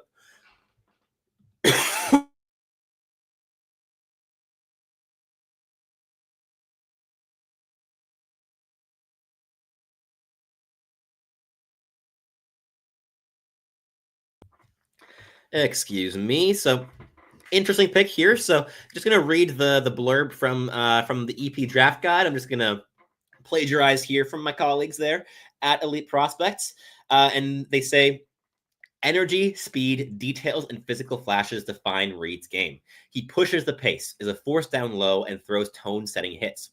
He finds space, picks up loose pucks, and can catch goaltenders off guard with a quick release. His effort level is high at both ends of the rink, and he's effective as a defensive player as he is as a forechecker, pressuring puck carriers, forcing turnovers, and transitioning defensive plays into rushes the other way. I like this. Yeah, I think in terms of look, we're in the 3rd round. This makes sense as a range for a player of this profile. Sounds like a bit like a B-Tech Sam O'Reilly from last year, but yeah, I think Nathan Bain is really, really good. So a question there. First, sorry, from Robert Jacobson saying very well done stream. Thank you very much. I am kind of just freestyling this. I have nothing prepared. I'm just going with the flow here, but I've definitely watched enough of the draft eligibles this year to keep up with what's going on here. Papanicus' upside, 3C on a contending team. Can move up your lineup onto a second line capacity to fill an injury if need be. I think he can be a guy that can keep up with that pace. He moves well, not a reach at all. No, excellent pick. Excellent selection for the Habs. Papanicus was at 46 on my board, and they got him there at what, like 69? Yeah, great selection. And it fits what the Habs need, right? They need centers in terms of prospect pool. They need size at center, and this solves that problem. And he's going to be paired with Tisha Ginla next season in Kelowna, potentially as their number one center. So you can see his offense absolutely boom as well as a D+1. So excellent selection for the Habs. I love it. As someone who is a Habs fan as well, I think this is great for the team. Like, really, really good selection. One of the best players available at this stage for sure, and probably the best fit of what the Habs need in their system among all players left available on the board. So can't complain there whatsoever. But we have another question here from No Roids, Just Rage. I'm a Blackhawks fan. What are we getting with Nathan Bame? You are getting tools. You're getting upside with Nathan Bame. This guy, in terms of pure tools, is an easy first-round candidate, easily first-round level in terms of talent. And Nathan Bame is a guy that I think has significant goal scoring upside. So the blurb that we had at Elite Prospects to kind of like describe his game in one fell swoop was, with reach, handling skill, and a knack for pulling pucks through traffic, Bame slices through opponents in spectacular fashion. He taps pucks through defenders' triangles off his backhand, just outside of their reach, and leans into their space to complete the slot cut. From there, Bame subtly changes the angle inside of the release before passing. He has a lot of detail in his goal-scoring toolkit, I think. With Nathan Bame, good release, very good release, very good puck skills, very good playmaking. Effort level and consistency are the question marks here. He's a bit of a longer-term project, I would say. But in terms of player comps, I think with Bame, you're talking about a player that can really score, like really score in a top 6, maybe probably top 9 capacity. Like a player comp being like Pavel Dorofeyev in Vegas, who's been scoring quite a bit there in recent seasons. I think that's kind of what we're talking about, where maybe not the most consistent, maybe like a less bad version, especially defensively, of Dominik Kubalik. I think that's kind of what you're talking about here. So, I like this pick. He's quite physically involved too. 6'2", 203 pounds, big boy. It's a good slot. Going back to Alexis Dubuc for a question on the Montreal Canadiens of who are they going next? So they're picking at 81 and 82. We got back-to-back slots. What is their next guy? Who are they going next? I think they're going to go slightly off the board. I don't know if I'm going to predict this. I think Charlie Trethewey would be really good. Right shot defenseman from the NTDP. He's a really, really good, fantastic skater as a right shot defenseman. He brings physicality. One of the younger players in the draft class. It's an August birthday. And he started the year playing hot potato with the puck very often, but ended the season as a true stabilizing force for the NTDP. I think that's a progression I would want to bet on, and the Habs could use a bit more depth down the right side. Oh, he's gone. Whoops. Well, okay, it's not going to be Charlie Trethewey. Sorry, yeah. So the last 3 picks that we've gotten here are Charlie Trethewey at 73 to Pittsburgh, Luca Romano at 74 to the New York Islanders, and Mikhail Pradel from the USHL to the Detroit Red Wings, a goaltender. So, I think Pittsburgh is getting an awesome player here in Trethewey, right? He brings elite mobility. He brings excellent physicality. He's got a lot of runway. He's got offensive upside still, I think, to explore a little bit more. The handling skill can be good in space, and he has a wicked shot from the blue line as well, like a real howitzer. So really fun player there. I think Pittsburgh got excellent value there. Like, for context, I had Trethewey ranked 44th overall, which means that the only player I believe left in my top 45 who is yet to be selected is Cameron Schmidt. So he should, Montreal, please just take him. Like, it's found money. Just take him, please. Like with Luca Romano, you also have a very skilled, intelligent playmaking center there for the New York Islanders. I think that's also really good value. I had Romano ranked. Where did I have Romano ranked? 55. Yeah, so solid value here in the 70s. Like, you can't go wrong there whatsoever. I think he's a very skilled player. I think the Islanders are getting good value there from the Kitchener Ranger. And Detroit's getting Mikhail Pradel, a big 6'5" goaltender. He looked fine. Goalies are voodoo. I don't know. Like, he looked okay to me. I didn't rank him, but he's okay. Okay, so the Montreal Canadiens. I'm going to have to think through this a little bit. Who are they going to pick, and who would I pick in their stead? If you want to go skill at this stage, you're going to go for guys like Cameron Schmidt, like Cooper Simpson. LJ Mooney, but I don't think they're going to go that small here. Everett Baldwin, if you want a really skilled puck moving right side defenseman, but you kind of don't need that anymore. Who else brings size and skill? Like Bruno Osmanis is a really good checking winger there. I like him. Interesting. Who are like the top consensus guys left available? I don't know. Romano's now gone. Yeah, a lot of good players are going. Like of my top 64, we have 1, 2, 3, 4, 5, 6, 7, 8 left. Wow, that's I was expecting to have more of that left at this stage, I would say. Like top 60, like 75 picks in out of top 64, only having 8 guys left. That's low in my experience. So I'm ranking a lot closer, I think, to what NHL teams are doing here this year. So yeah, I saw that Snake Bavara has Simpson in his top 20. Simpson's sick. 20 is I think he was like 13 or something. It was really high. He's very skilled. He's a guy that I loved late in the season in the USHL. Like he was a big late riser for me in terms of he was dominating shifts. His handling was just tearing teams up in transition. He's an excellent skater, very, very speedy. And on top of that, he brings in howitzer of a shot. He is able to release in motion, like in stride wrist shot. One timer is okay, but it's just that snappy release more than anything. The wrist shot, the snap shot, in motion as well. That is just so lethal. Even from making that jump from high school to from prep to the USHL. I think he's a really skilled player. Do I think the Habs are going to pick him? Not necessarily, but I think he'd be a really good upside swing in this range. I think like for me, he's at where am I board? 47. Yeah, he's my second top player left available. Skill alone, he's high end. I think you still have a lot of consistency. You have issues. You have some decision-making qualms. He's far from perfect, but he has so much talent. So I'd be taking that swing around here as well. But I gotta start thinking about who I'm picking with my own picks here to build for Team High. I need a goaltender, but there's like no goalies left that I like. I could use another center. I could use another like right D. I could use a lot of stuff here. I don't know. Yeah, like a right D is probably an area of need for my team here. Left wing. How about left wing? Is there a left winger? I mean, look, left wing. You got Schmidt and you got Simpson. So I got Schmidt for one of those, and I got Simpson for another. That could be fun.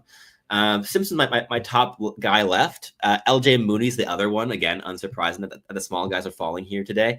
I like Bruno Osmanis a lot as a checking winger. I like Everett Baldwin a bunch. I might be going Everett Baldwin. I love Baldwin, but he's small. He's 6 feet, but good physical details, which helps. In terms of down the board, I don't know. Maceo Phillips is still available as a massive left shot defenseman. Malte Voss just went to Columbus at 76. Thoughts on Gerovski? Yeah, all skill, like elite hands, very heavy shot, still filling out his frame, right? He's 6'1", 167 pounds. He still has to add a lot more like meat to the bones there. He's a longer term project, right? Colorado picked Francesco Del Elce. I like that. He's a D+2. He deserved to be drafted every single year so far of eligibility. So happy for him to get a 3rd round draft selection after a fantastic freshman campaign at UMass. D+2. But Gerovski, yeah, you're getting upside. It's a long-term project, but I think that the Habs see elite or like elite top 6 potential here in terms of hands and dynamism and play creation and overall like finishing ability as well. There's a lot to like with Gerovski. It was I think like what stung me a little bit more than the Gerovski pick itself, which I think is really good for what the Habs need in their system, was spending so high to move up, like 41 and 49 for 34 and like a 4th or something. In the second round, I would have just hung on and gone for guys like Butkowski, like Cameron Schmidt in that range instead. But clearly the Habs like Gerovski a bunch, so it's a player that they believe in. Oh yeah, but Terry Ripponen's still available. Yeah. Yeah, it's a good comment from Heikki Kokkonen here, saying that what do you think? Where will Finnish goaltender Rimpinen go? I think he should go soon. He should be going soon. He might be a guy for me as well in my picks. If I could pass on Simpson for a little bit, and go for Rimpinen instead, because I need goaltenders in my system. Like the Habs probably don't. Like they have Fowler, right? Who the first? Okay, we have a fun thing that's happened. The first pick of the draft that I have never heard of, Stepan Hoch, going to Utah at 78, a 6'4", 192-pound Czech left winger, playing in the Budějovice system. Who is this guy? Stepan Hoch.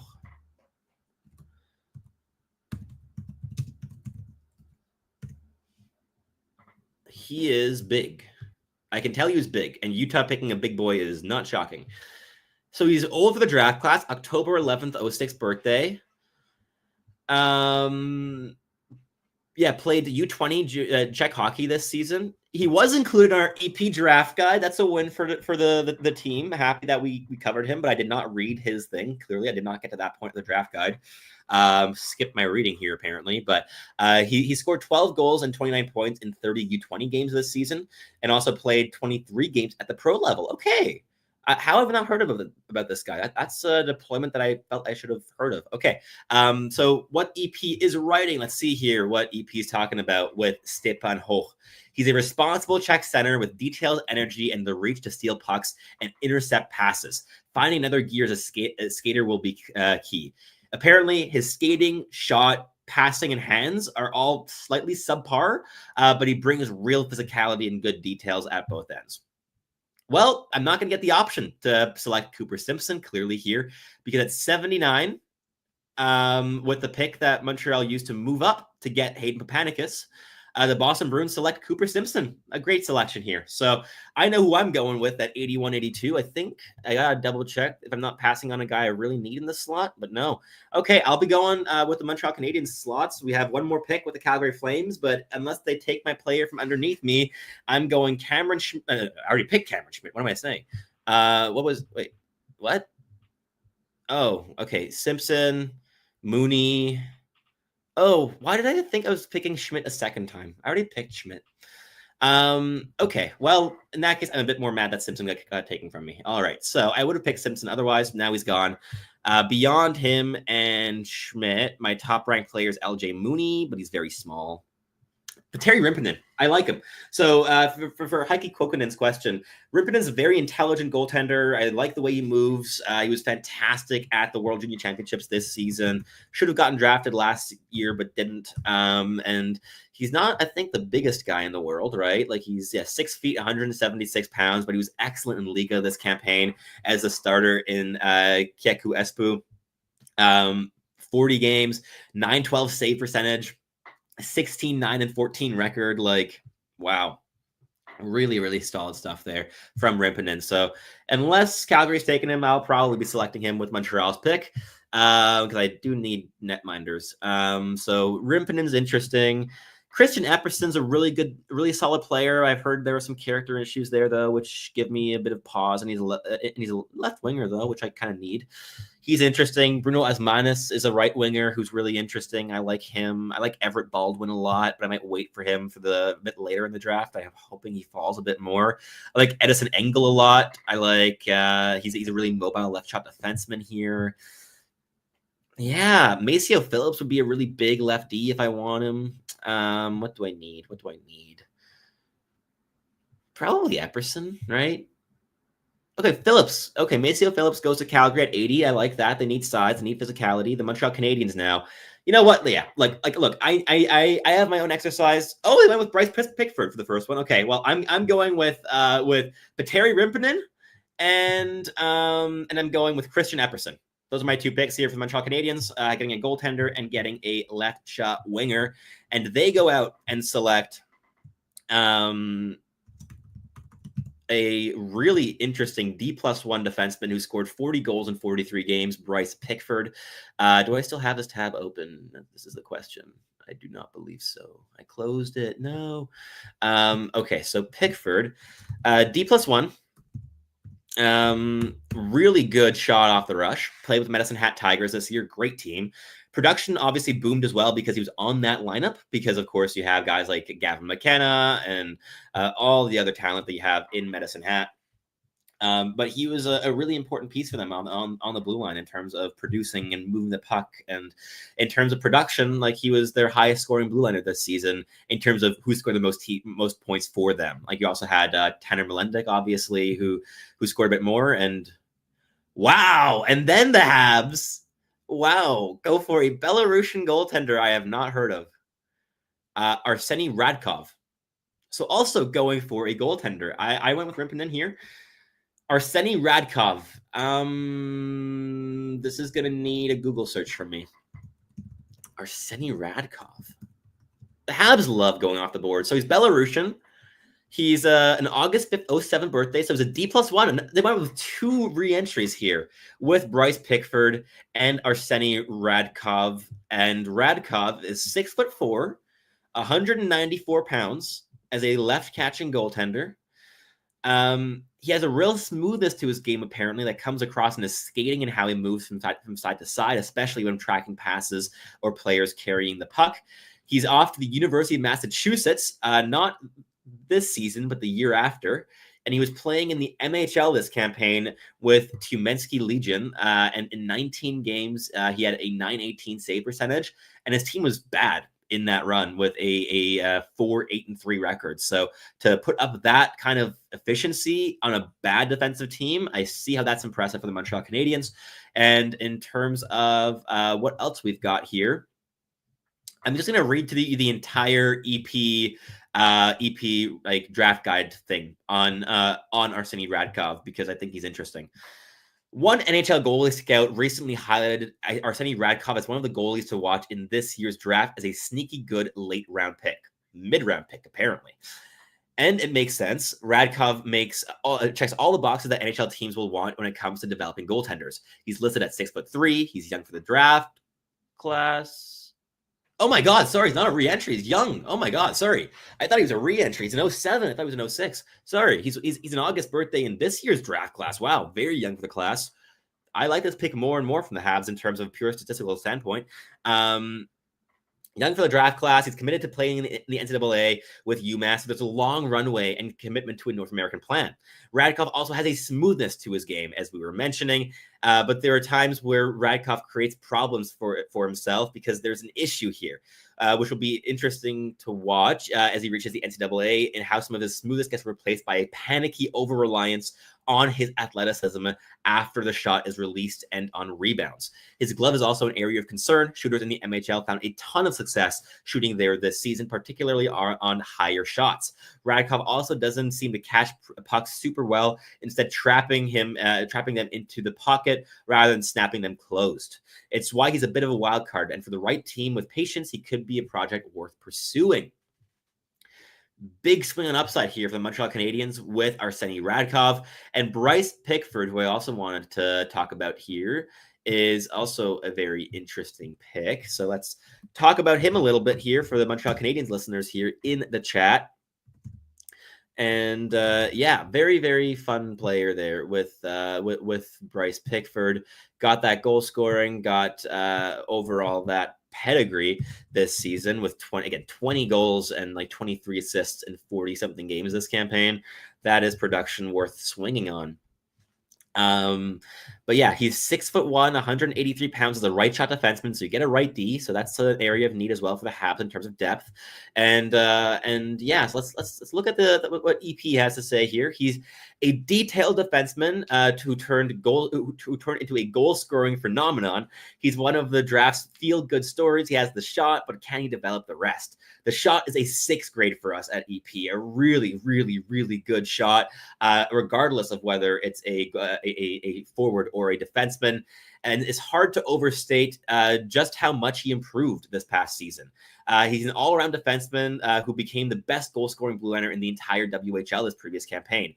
Just to put it into perspective, he had only 2 goals in the entire previous campaign, which he pressed the X10 button on to score 20 goals on this season, and only in 48 games as well, which should be noted. The biggest change to his game might not even be the shooting improvement, but his activation in the offensive zone. In Medicine has free-flowing, high-cycle offense. He's lethal. He proactively fills gaps in the defensive zone, many of which is also able to create give and goes. Using the weak side, middle and lateral space, he's constantly open for one-timers and especially walk-in wristers. When a pass comes near, he gets in motion, catches it straight into his shooting pocket, conceals his release, and snipes. The rest of his game is a bit more about game management than it is about creation. He plays big minutes with ease, killing rushes by taking the middle of the ice away.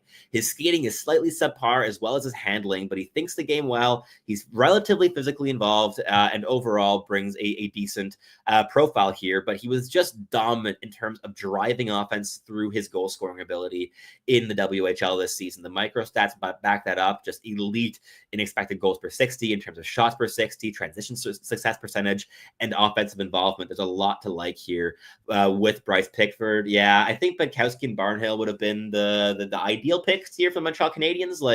Especially like Benkowski with that violence would be ideal. But with Pickford, you have special qualities. So in terms of upside, I think you're talking about a guy that not a guaranteed NHLer, right? And at what, like 70 something overall, you're not getting a guaranteed NHLer. 81 overall. You're just not getting that here. The fact that all these guys are going ahead of Cameron Schmidt, though, is a bit of a lunacy in my opinion.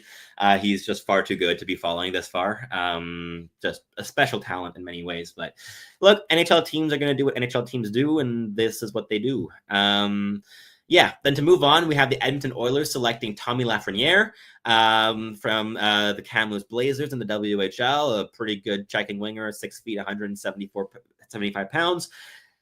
And a very funny pick here for the Pittsburgh Penguins, a goaltender that for me was a DND, and that's Gabriel Daigle of the Victoriaville Tigres, the worst team in the QMJHL, and I think he was a very big part of that reason here in previous seasons. His stat line is one of the most amusing ones or funniest ones to me personally, in terms of going from a first overall QMJHL pick to putting up 3 seasons worth of numbers here. So in 21 games in 22-23, he had an 894. Solid, right? Then in 23-24 and 25 games, he had an 879. Okay. And then this season, on an awful team, he had an 883 there in Victoriaville. He's just a very inconsistent netminder. He's massive, certainly, right? He's 6'4", 212 pounds. But inconsistency and reads of the game and all these different things, I think, are really rough. And internationally with Team Canada, he's been a pain to watch too. So this is very high for me personally in terms of taking a swing on a guy like Gabriel Daigle. But look, they went for it. So interesting to see. But we have Matteo Nobert from the Blainville-Boisbriand Armada going at 85 to the Vegas Golden Knights. Good player, good checker. He brings a real level of energy and play connecting. I liked him every time I saw him this season. He's a bunch of fun. He's super uncoordinated, Paul, like with Gabriel Daigle. Lots of raw potential. I haven't seen it ever since he's made the jump to the Q. Like I haven't seen potential. I've seen a guy that doesn't crack the NHL. But look, goalies are voodoo, and he went first overall in the Q draft, and clearly he has an underlying ability of skill, but he's just been so wobbly every single time I've watched him. Like both in terms of being uncoordinated, but also just being unreliable, and it just always feels like a goal's coming any second when he's on the ice. I find if I'm a Victoriaville Tigre fan, I'm nervous every single time, like every game, basically. At 86 overall, the Toronto Maple Leafs select Tyler Hopkins, a great pick from the Kingston Frontenacs. Should have gone earlier than this in the draft. He brings a good amount of skill to the equation. I think he's a really good fit there with Toronto, who just keep getting good value for their draft selections. But yeah, to kind of go back, I think that this might wrap things up here for the live stream for me slowly. Like we're at an hour and a half. I did 2.5 hours yesterday. We're edging towards the end of the third round. How many picks left do we have? we'll finish the third round here on the live stream, and then we'll call it a day after that. But just to kind of go back, let's look at who we got here to add to Team High, the team I'm building with the draft picks that the Montreal Canadiens have held since 2020. And we have a bit more to look at here. So we've got Cameron Schmidt getting added to the team. We have Christian Epperson, who seemingly has some character issues that would explain why he's falling this far as a re-entry with a bunch of skill and a high motor. But the Montreal Canadiens went with Bryce Pickford instead, who, again, I think is a really fun swing. And then Roman, was it Roman Bausov that they went with? What's his first name? Is it Roman? I think it's Roman, right? Roman, yes, it is Roman Bausov. And I went with a different goalie. So we got two goaltenders. We've got Petteri Rimponen versus Roman Bausov to keep an eye on in the future here as a head-to-head matchup. I'm curious. Historically, the Habs have done better jobs than me at drafting netminders. But the 2 years before I started this exercise, the two goaltenders I was eyeing with late picks were Dustin Wolf and Devin Levi. So, hey, maybe that changes here. But the Habs went with big boy Roman Bausov, who's younger, not a re-entry like Petteri Rimponen is, hasn't proven himself on the biggest of stages yet, but is an NCAA commit. So I see the reasoning there. Apparently, yeah. So Cameron Schmidt, man, like, okay, Epperson finally goes at 88 to the LA Kings. That's good to see. So he goes, yeah. Wait, did I just call Roman Bausov the goaltender? Oh my god. So, okay, when the Habs selected the goaltender, Arseny Radkov, I first read it as Roman Bausov, who I know is a big, violent 6'5" defenseman. Then Carolina picked him later, and then I got confused. But no, it is Arseny Radkov. I'm still getting the hang of this name, clearly. Not a player that I've watched this season. Arseny Radkov, sorry. We're going to correct that.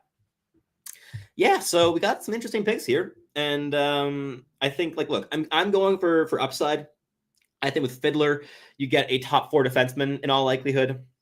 Elite mobility, great rush defender. There's so much that he brings to the equation that I think is so valuable. And with Cameron Schmidt, it's just pure upside. And he definitely fell further than I was expecting. Like, I was like, some people were still talking about him as like a first round candidate, and I was like, no way in hell is that happening. But I also couldn't really see this happening in terms of like outside the top 90. The New York Rangers select Artyom Gonchar. Let me take a guess. Is this the son of Sergei?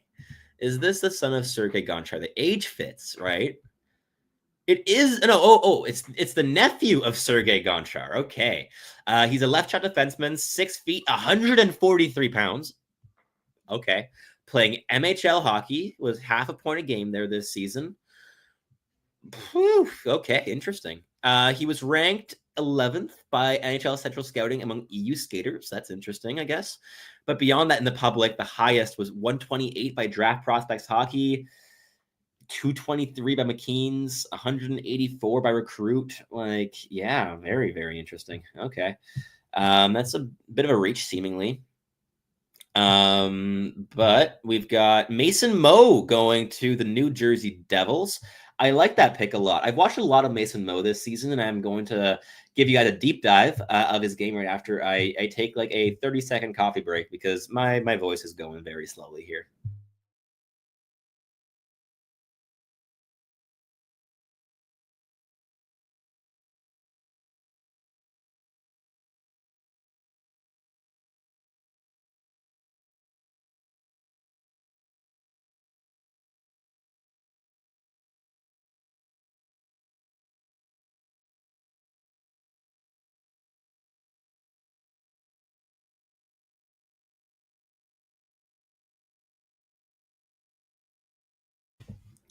So Mason Moe is a really solid player. I like him a bunch. I watched him loads. He was the line mate in the center of Riker Lee for much of this season in Madison. And he scored 17 goals and 43 points in 51 games this campaign. And he really added a lot of diversity to his game over the course of the year. He's a good skater. He moves the puck well. He added a lot of physical details over the course of the season. He creates space really well by skating intelligent routes, battling at the net front, and colliding with defensive lines.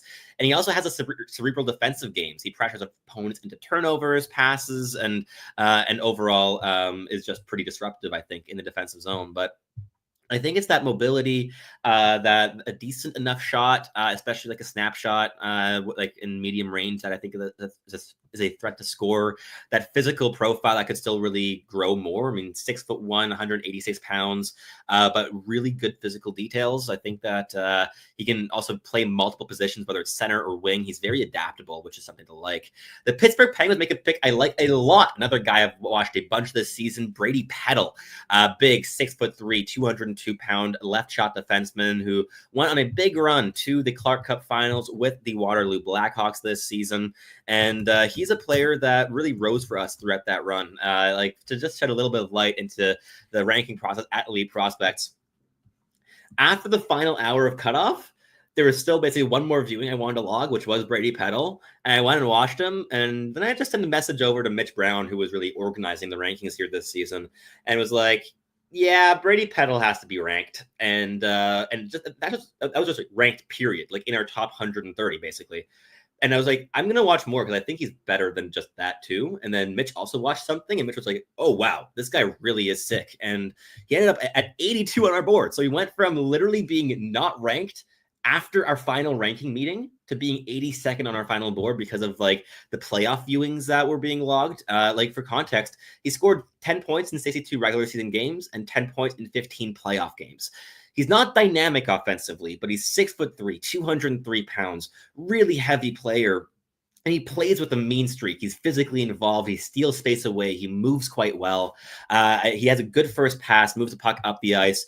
In the offensive zone was showing a lot more, I think, pace of decision-making, not like in terms of like dynamic creation, but I think that Brady Peddle brings a real like bottom six, mean kind of defenseman that could really also protect nicely and be a high likelihood guy on a bottom pairing. The Winnipeg Jets go for Owen Martin, a player that our OHL scout Lauren Kelly adored this season in the No, I'm thinking of Owen Griffin. My bad. Owen Martin from Brady Martin, Owen Griffin combined into Owen Martin. But no, Owen Martin's from Spokane in the WHL. Another player I'm not as familiar with as others were on the team. So let me wisen myself up real quick. We have Owen Martin, Spokane. So 6 feet tall, 183 pounds, is a right shot forward. He only played in 39 games this season, but scored 13 goals and 34 points. Good production. He's a very proactive player, apparently. He's always working to get above the puck or eliminate off-puck threats. There's not a spot in the defensive zone that he does not defend well. Slot, net front, boards, end boards, the point. He's really good at denying space to opponents. So defensive specialist on top of good like point of game production there this season with Spokane. That's a good selection here in this range, the draft class, I would say, for the Winnipeg Jets. And we have the Washington Capitals on the clock now. But yeah, he's a late riser this season for Owen Martin with a detailed defensive game with transition and playmaking skill to boot. So good, solid tools, decent chance of cracking the NHL. That sounds like a pretty fun pick. But let me take a look here at some comments that we've got. Nothing new. Yeah, so we'll probably be ending the draft here or the live stream after the third round. So because it's taking a full hour per round, which is still 7-hour draft is going to be intense. Hopefully it speeds up a little bit. But some of my best players left available on the board. Obviously, we have Cameron Schmidt, who has to go in this range. Then we have LJ Mooney, who was obviously going to fall for similar reasons, but just like more exacerbated than they are with Cameron Schmidt. Bruno Osmanis brings real checking ability as a 6-foot winger, 5'11", 170-pound winger. Everett Baldwin's a really good puck moving defenseman. That's a right shot, 6 feet tall, but smaller. All the guys I like that are big are gone. Edison Engel, I like. He's like 6'2", a little bit bigger. He brings an element of size. He's a very good puck mover from the Dubuque Fighting States in the USHL. I think he's one of the better players left available as well at this stage. He had some second round value in my opinion, so to have him in the late third is solid. Simeon Frolov is gone. Tyler Hopkins is gone. Philippe Veilleux and Philip Ekberg are two undersized, skilled wingers that I think are quite valuable. Dakota Rayo-Mullen is a really mobile right-shot defenseman playing college hockey this year that I think has real value. Stockselius is gone. Phillips is gone. Shihar is gone. Michal Sverchek, I think, is still on the board. I think he's still available. Yeah, I believe so. Who would I select here if I were the Sharks? At 95? I mean, look, I'm going just go Cameron Schmidt. Like you have the two-way solidifying pieces, and you have the big power forward wingers to insulate him.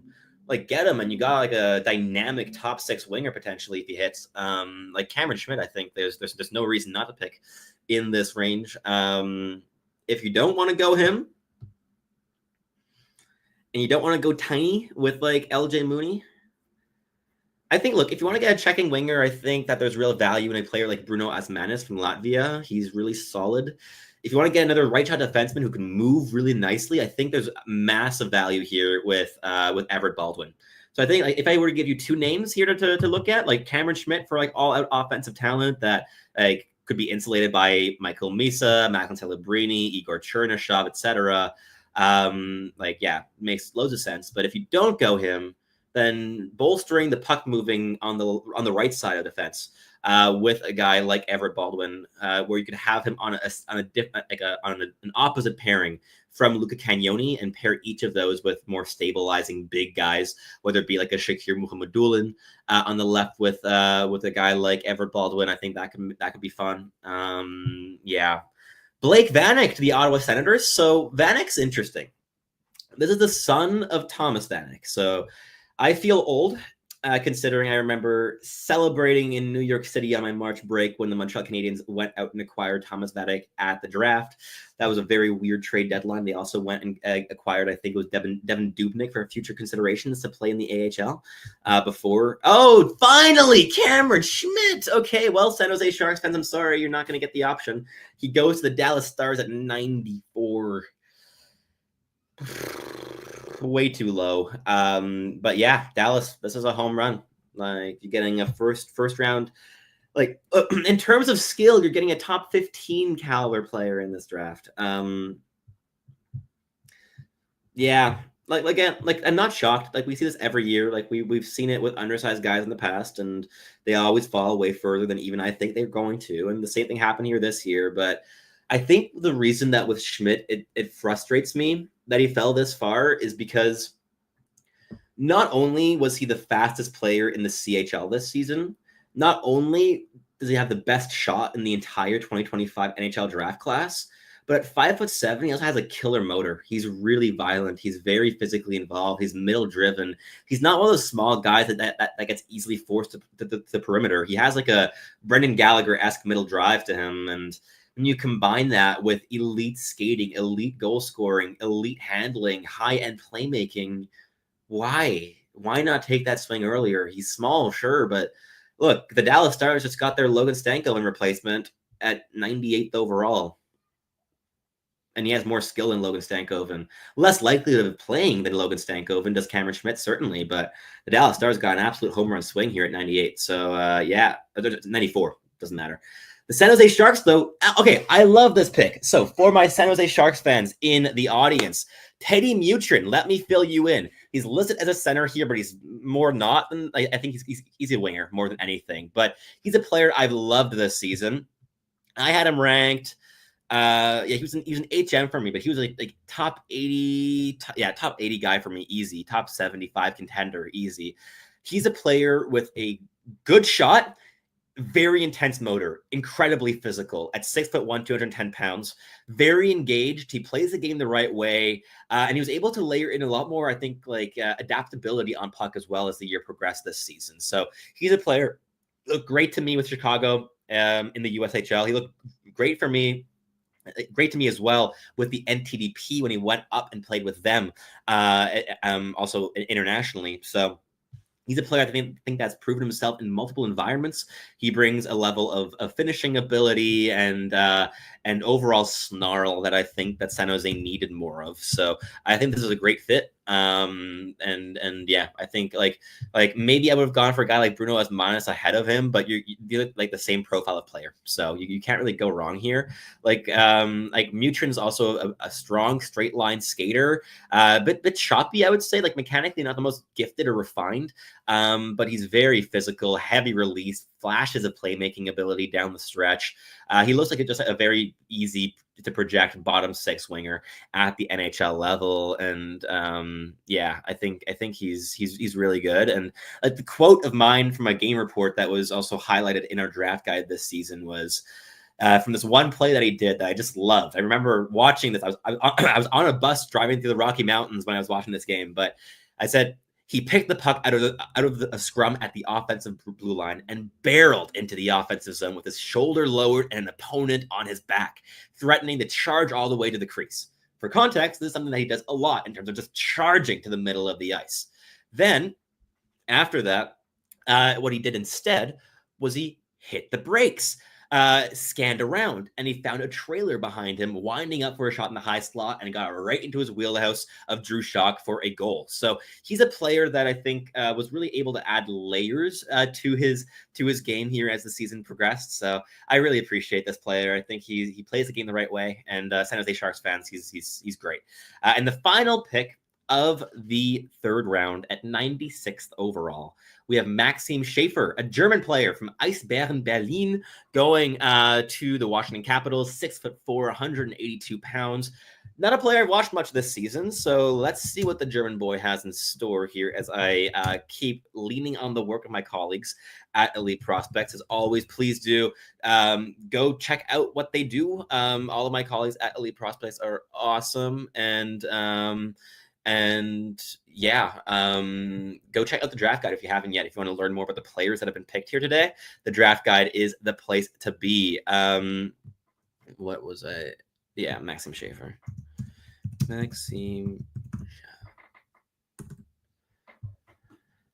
Okay, so yeah, he scored this season. He's playing in the DEL for most of the campaign, which is Germany's top pro division.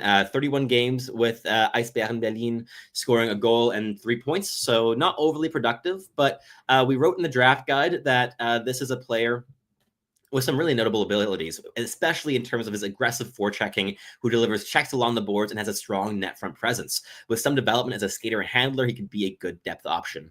I think that it's also like the range we're talking about these molds of players. So for the Washington Capitals to add some physicality, that makes some sense to me. But let me talk a little bit about some of the questions that have been flowing in here from the audience.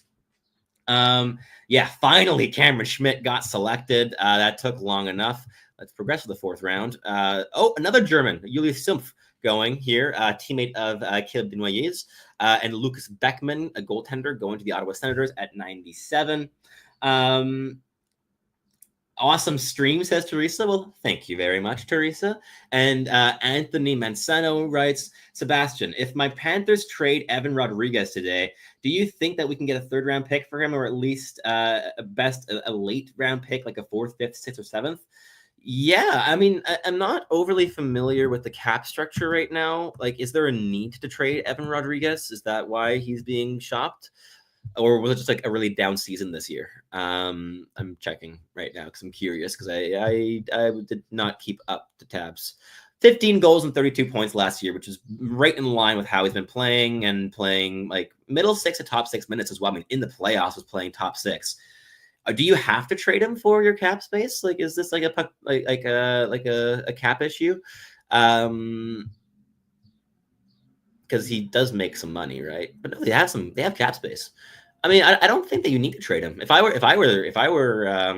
Florida, I would just keep him there. I think he's a really good player, and the third round's finished now, so you're not getting a third for him this year, but you might get a fourth. I just think there's more value with him than a fourth round draft selection. Like, my best players available right now is LJ Mooney, who is like a 25 to 30% chance of hitting the NHL period.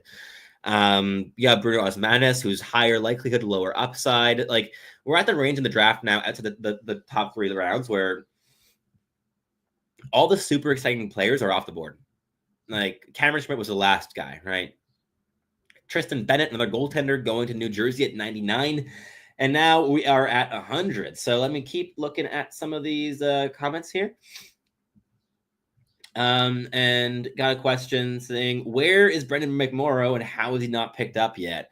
Yeah, like, McMorrow's a player that I didn't rank in my USHL rankings either, and probably a guy that I should have watched more than I did, at least in terms of close looks. Like, when I watched him in the playoffs, I saw a player that definitely merited a more than just a draft selection here today, but like a top 5 round draft selection. Really high motor, really engaged. He launches himself into battles. He's super direct.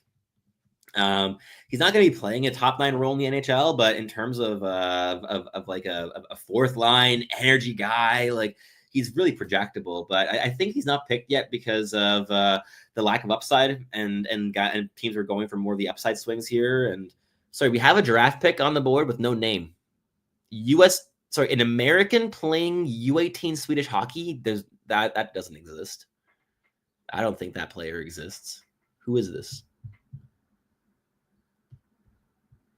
Okay. We're going to wait to see what that Boston pick is, because I don't think it's a Swedish-based 6'4" American defenseman. Another question. How many Slovaks have been drafted? Let me check. I got the right tool for that.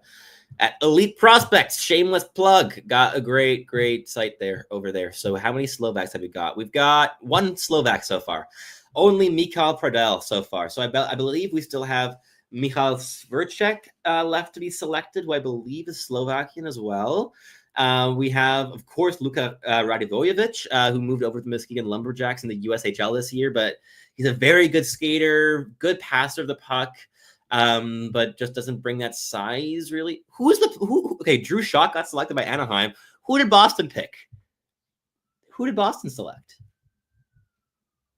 What? Okay, maybe Elite Prospects is better than like, maybe they're more up to date. So yeah, only 1 Slovak player so far. Who do we have? Wait, he got skipped?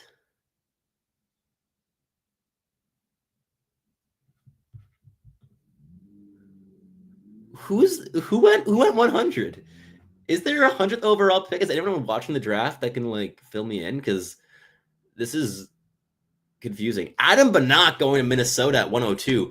Banach over Mooney, I have some issues with. I think Mooney's just a lot more projectable and skilled and dynamic than Adam Banach is. But look, we're in the 4th round. This is the range for a player with Adam Banach's high-level intelligence and playmaking skill. Those are the 2 things he does really well, as having a really high-end motor. Does Adam Banach? So the Minnesota Wild is swinging on upside with the undersized center, but he's going to be a winger in the NHL. He played better on the wing as well. Okay, apparently the pick for Boston was Vasek Blanar. Okay. Well, look, we almost made it out of the top 100 with only a single player I'd never heard of, and it was a player that at least we had covered in our Elite Prospects draft guide.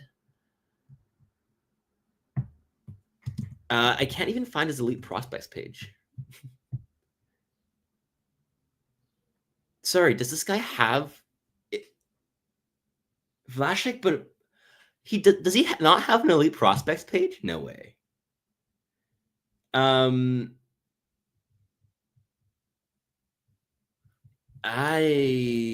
Okay. I know nothing about that player. Cool. Drew Schott, the Anaheim Ducks, got a puck-moving defenseman with good tools. He's a very good skater, good passer of the puck. Decision-making was decent by year's end. He's interesting. I think this is a good range for him. I think 4th round is perfectly solid, especially for a team like Anaheim that loves to develop their mobile defensemen with runway. And I think that Drew Schott fits that mold really nicely. Going back to some questions here, we got a couple ones from Anthony Manzano as well. Sorry that I skipped those real quick. So if the Panthers get a 3rd for Evan Rodriguez, are there any good to white guys from Finland or Sweden. So any good guys from Finland or Sweden, or a defenseman maybe in that range. I don't know much about the Finnish and Swedish defensemen available left now on the board. Yeah, I think if Florida were to trade up for a pick in like a Rodriguez deal, I think a guy like a checking winger like Bruno Asmanis, he's 5'11", 170, not the biggest guy, but super intense. He could be a lot of fun. And if they're able to trade for another fourth, fifth, or sixth, if you could get a two-way guy from Finland or Sweden. Okay, a two-way guy from Finland or Sweden. Let's see. I mean, a lot of them have gone, I would say. I'd say a lot of the ones I would have mentioned, like Tinas Lukoblar, are already off the board. Topias Hunanen, there's one. He's a D+1. He's a re-entry. He's a 5'11", 176 center, and he was awesome last year, and he deserved to get drafted last draft. He didn't. This year, he went up and started playing pro hockey in Finland's top league with Jukurit. And he took on the role of number one center from Konsta Helenius, who was playing there last season, who moved over to the AHL and was pretty close to a point a game as a D+1 in Liga. I think he deserves to go in this range. So I think if you want a two-way forward from Finland or Sweden, like the guy that I'd be eyeing here would be Topias Hunanen. He's a lot of fun. And Anaheim needs to grab Mooney here. Wait, is it Vasek? Wait, his name's Vasek Richards on Elite Prospects? Okay. Vasek Richards.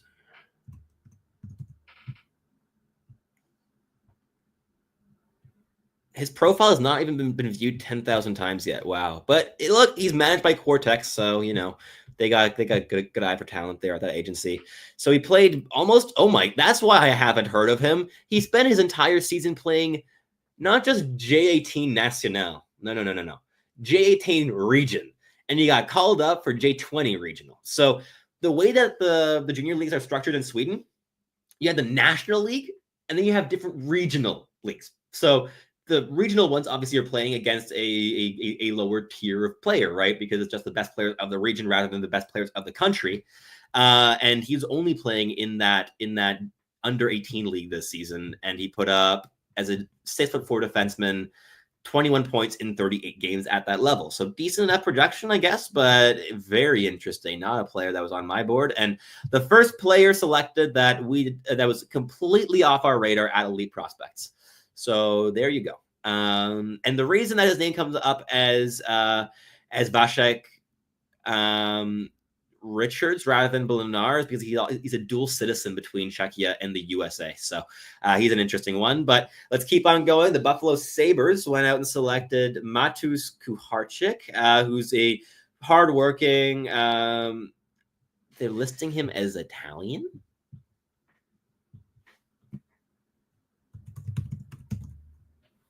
He's Czech. Oh, but he has Italian nationality as well. But he plays internationally for Czech. Yeah, so I wouldn't be listing him as Italian like the NHL is. But yeah, he's like 6'4", 181 pounds as a centerman. Really solid big boy there for the Buffalo Sabres down the middle. That makes sense.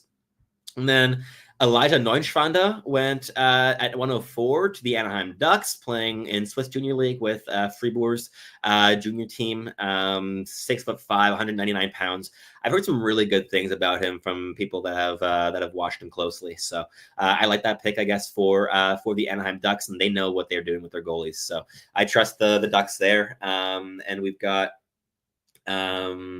And we've got the Boston Bruins on the clock. We'll see what they do. But we have Travis Hayes going to Pittsburgh from the Sault Ste. Marie Grounds. And we have Tomas Politin going to the New York Islanders. Here's another one for Anthony. He would have been an interesting, like, bottom six European Finnish-based prospect he is Czech, but he's playing in Finland.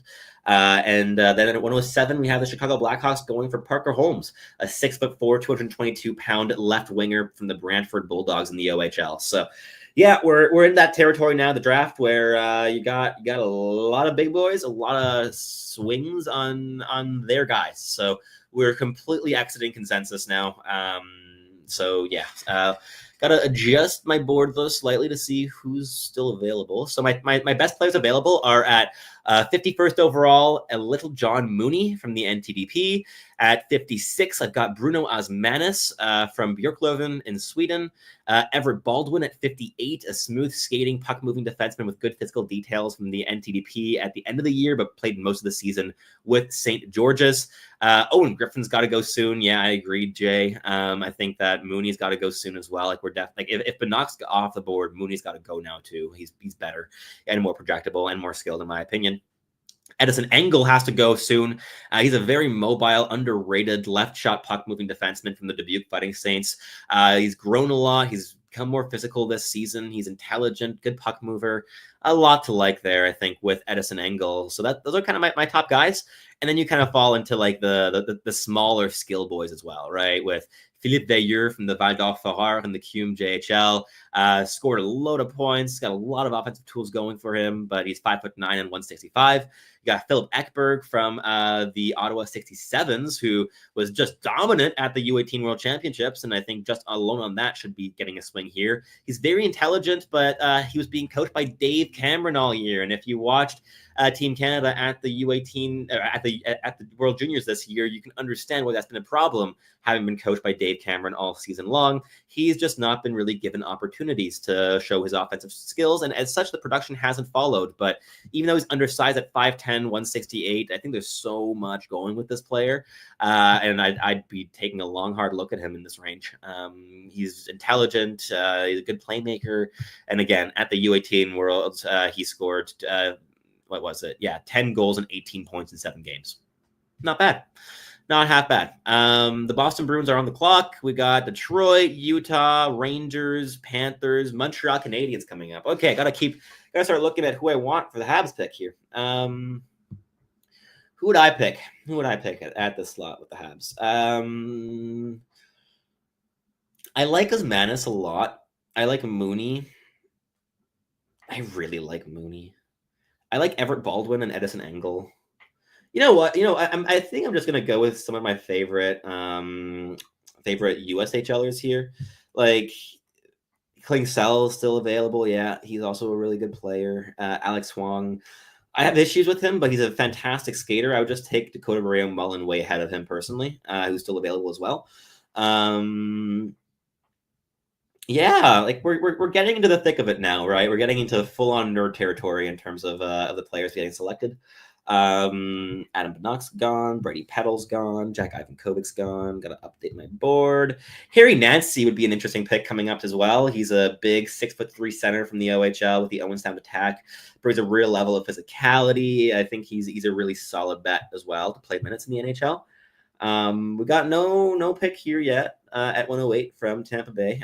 Though I'm gonna go check Twitter for the first time in like an hour to see if any trades have happened. Anything? Just Minnesota Wild having traded Chase Prisky for and the 123rd pick for Declan Chisholm and the 180th pick. Okay, cool. I like Declan Chisholm, I guess, more than Chase Prisky, so that's cool. Good for Minnesota. Nothing else really that I can see in terms of trades that's happened. So yeah, this is fascinating. Very, very, very interesting. Yeah, we're seemingly hitting a bit of a break here with the draft, but we have 150 people in the room. So hello, everybody. Thank you for tuning in here to the live stream. We had a big one going yesterday as well with 2.5 hours worth for 32 picks. 2.5 hours worth for 17 picks. I didn't even make it outside the top 20 by the time that I lost my voice, but we're back at it again today, and things are thankfully going faster than they were yesterday. But we have the next player here and another Finnish player, Benjamin Rautiainen, going to the Tampa Bay Lightning, a 6 foot, 174-pound forward. Cool. We're getting to the range of players where I'm familiar enough with their names and have some ideas of their styles in terms of the European names, especially that I didn't watch much this year. But yeah, don't have too much to add on these previous couple picks. So please do feel free to leave a question down below to keep me occupied. But all the while, I'm going to go look at who I want for the Habs pick here, because I kind of want to go LJ. LJ Mooney has a special degree of skill.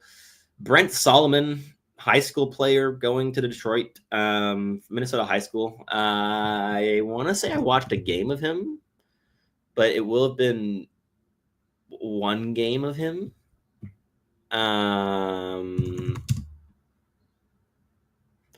Let's see.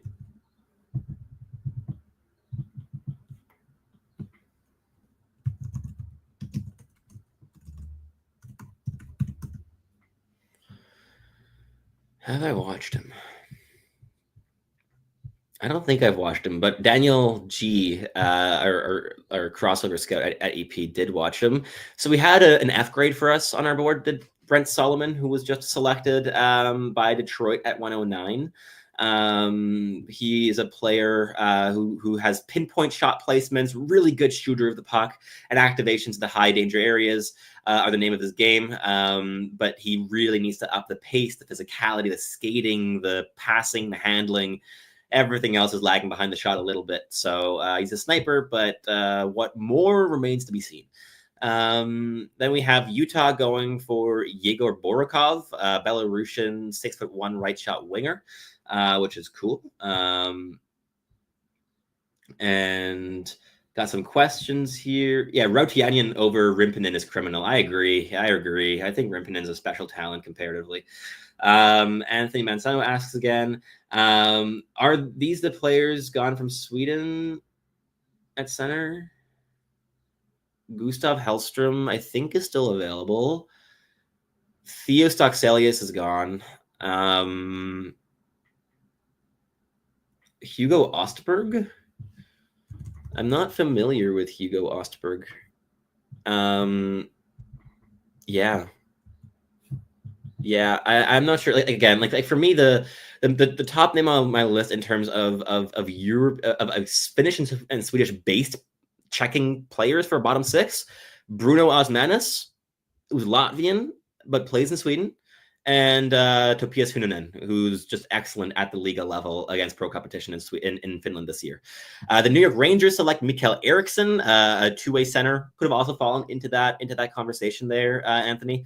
A Norwegian player to the New York Rangers there, and then Florida, you have your there you go. You have your Swedish player.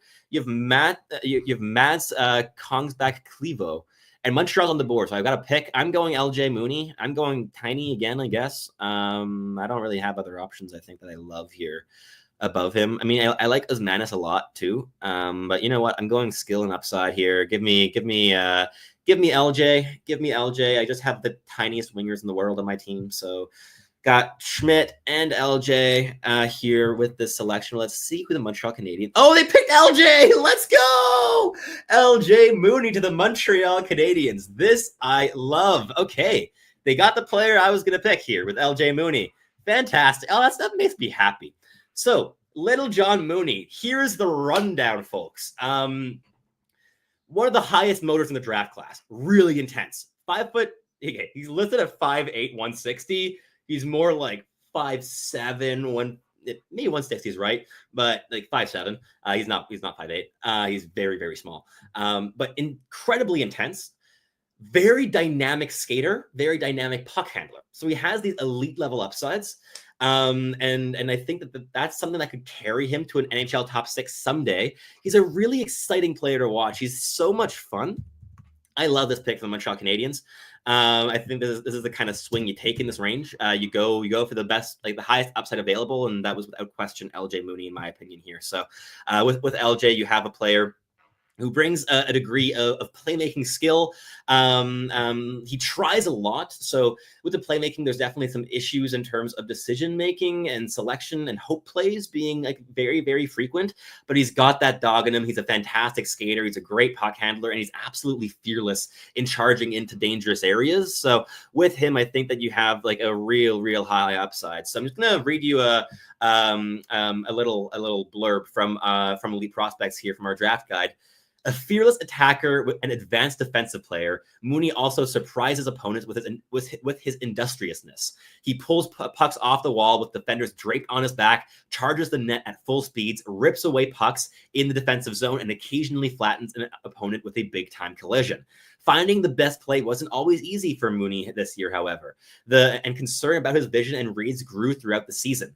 And now with a quote from one of my own game reports here, Mooney may struggle to adapt to that final jump in competition where his pace can no longer fully compensate for his frame and where calculated plays thrive more than Hail Mary pass attempts through multiple layers of sticks.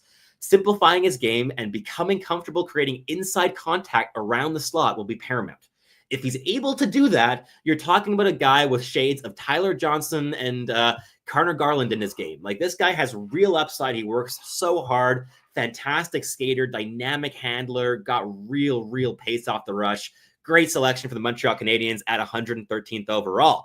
To answer a question then again from Anthony Mansano, what do I know about Mats Klonsback-Clevo? Little, but let me go see what my colleagues have written on him. So he's playing in the Frölunda system.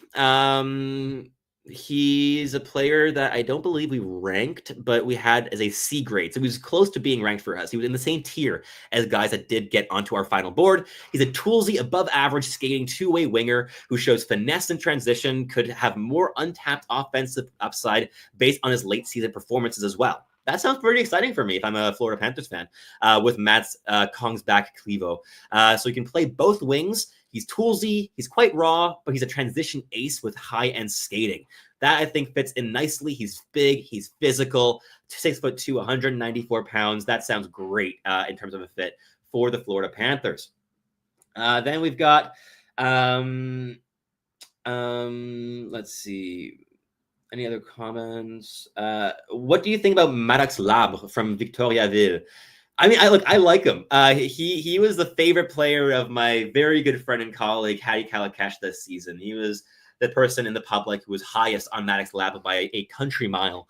And I think he brings a lot of intelligence in his puck moving game, a lot of runway, a lot of potential to still develop. But Victoriaville is an awful place to be developing for his style of his profile of player, and the coach seemingly does not like playing him. So I have concerns, I think, with him sticking around in his development in Victoriaville, and I don't think he's going to be drafted today. If I had to guess, I don't think that Maddox Labre was going to be selected today, but he could prove himself as a D+1. Thoughts on Zachy Crooks? Don't know too much about Zachy Crooks. Watched a little bit of Zachy Crooks. But yeah, let me just refresh my memory real quick. Is he the Lexans? Yeah, he's a Lexans guy. Yeah, so he's playing J20 hockey this season. Zachy Crooks, 29 goals and 58 points in 48 games. He's a guy I think I really like his anticipation, his intelligence. He's always looking for an opportunity to rifle a puck, and he has a decent amount of handling skill and some playmaking flash as well. I think he brings quite a good diversity of stuff. But look, he's a re-entry. We didn't rank him this season. Yeah, I don't know. I think he's a good shot first player, but not a player that I was really keeping an eye on here this campaign. Got some more selections here. So at 114, the New Jersey Devils go with Gustav Hillstrom, a Swedish 6'2", 174-pound centerman.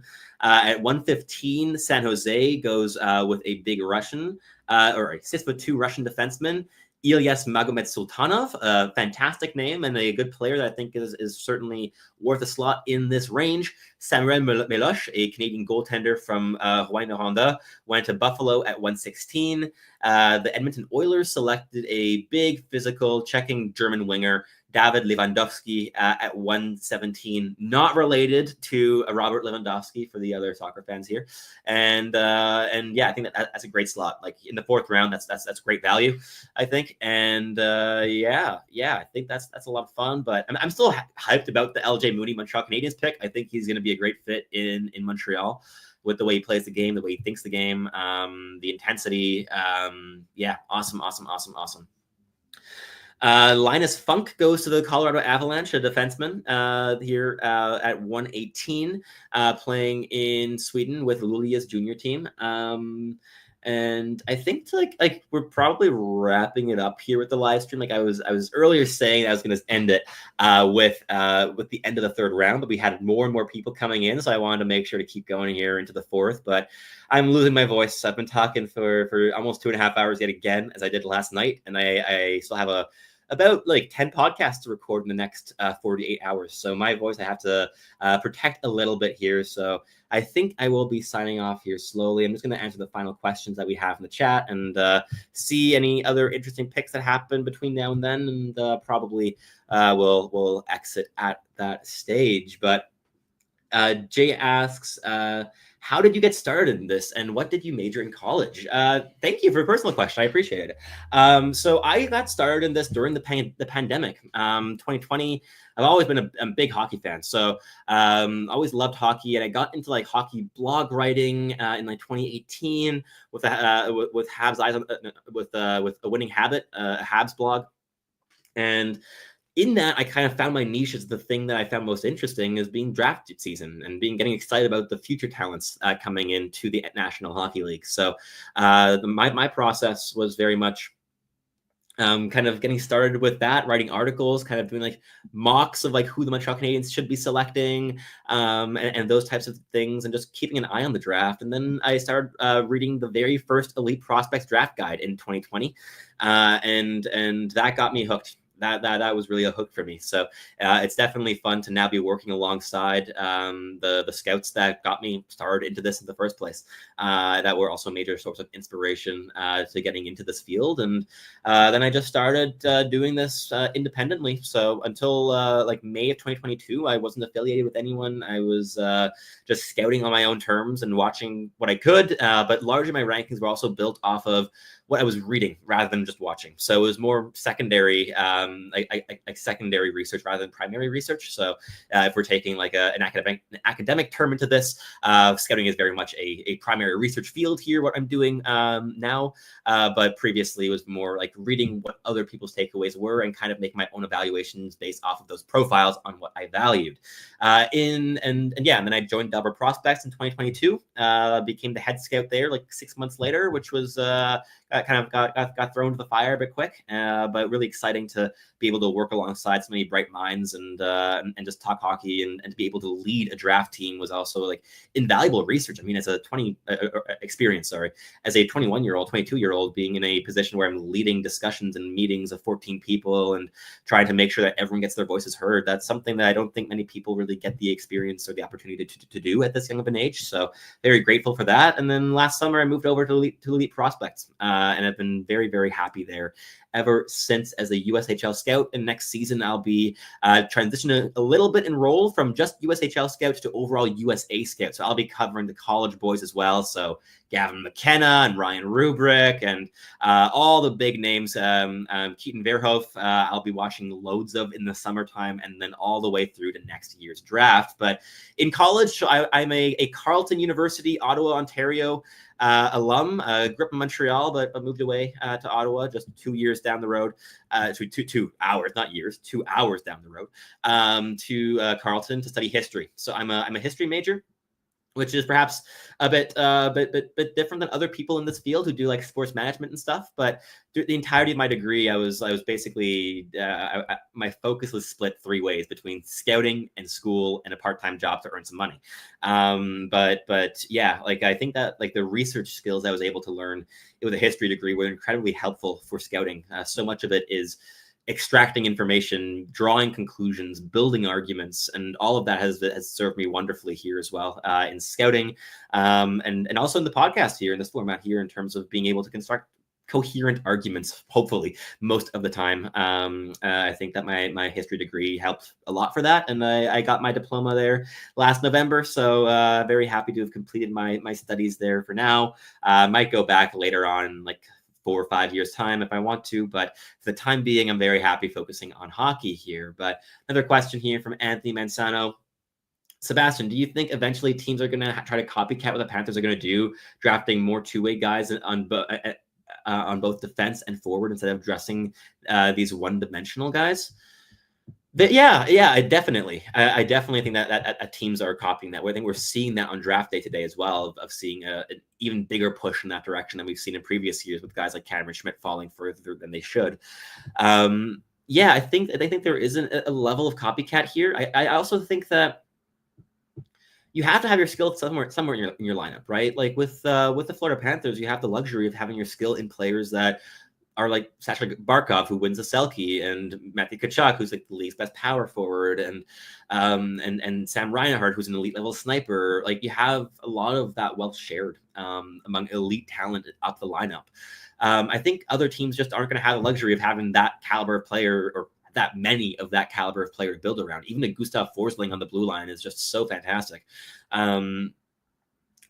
That copying it, you're not going to be in the same situation. You're not going to have the same foundation to build from that Florida has. So yes, I do think that that teams are doing that. Do I think it's necessarily the only right option to do? No, I think it's a viable strategy, but not it shouldn't dominate as much as it is right now, in my opinion. Thoughts on the Russian defenseman from San Jose? I've only heard good things about Magomed Sultanov. And I think this is like my first time actually saying his name. So, Magomed Sultanov. I feel like I'm doing well with that Chechen name, I want to say. It sounds Chechen to me. I could be wrong. But yeah, he was our Russian scout at elite prospects. Dylan Griffin was a massive fan, I believe, of Magomed Sultanov this season. Magomed Sultanov. Elias, yeah, that's his first name. So he's a guy who kills plays early. I know Dylan liked him. I don't think he got ranked. No, he was a C grade, but really had some real fans in the room for us. He's 6'2". He's physically assertive. His game revolves around his mobility and aggressiveness on defense. He's an above average skater, better than that still physically. I don't think he's all that skilled in terms of the handling and the passing ability. But as a guy that can hit hard and move well, and for a bottom pairing projection, he's evasive and hits like a truck. That's fun. Like sure, in the fourth round, fifth round, yeah, cool. Fourth round. A couple picks left here in the fourth round. We've got, going back here, a couple names I wanted to say that got picked. Linus Funk, we mentioned. Michael Sverchek finally went, the Slovakian, the second Slovak pick of this year's draft class, going to Detroit at 119. Caden Harrington, a re-entry offensive or two-way defenseman from the USHL with the Lincoln Stars. He's a right shot, got a heavy shot from the blue line, and really improved physically, especially defensively as well. That was one of the bigger knocks on him in his draft year, and it became one of his bigger strengths in his D+1, which we love to see. So he went to the LA Kings. The Minnesota Wild selected Liam Amadovsky, an intense checking winger. The Nashville Predators selected Alex Wong, very mobile right shot defenseman from the QMJHL in Chicoutimi, 6 feet, 170 pounds. I have a lot of questions around the reads and the turnovers and et cetera.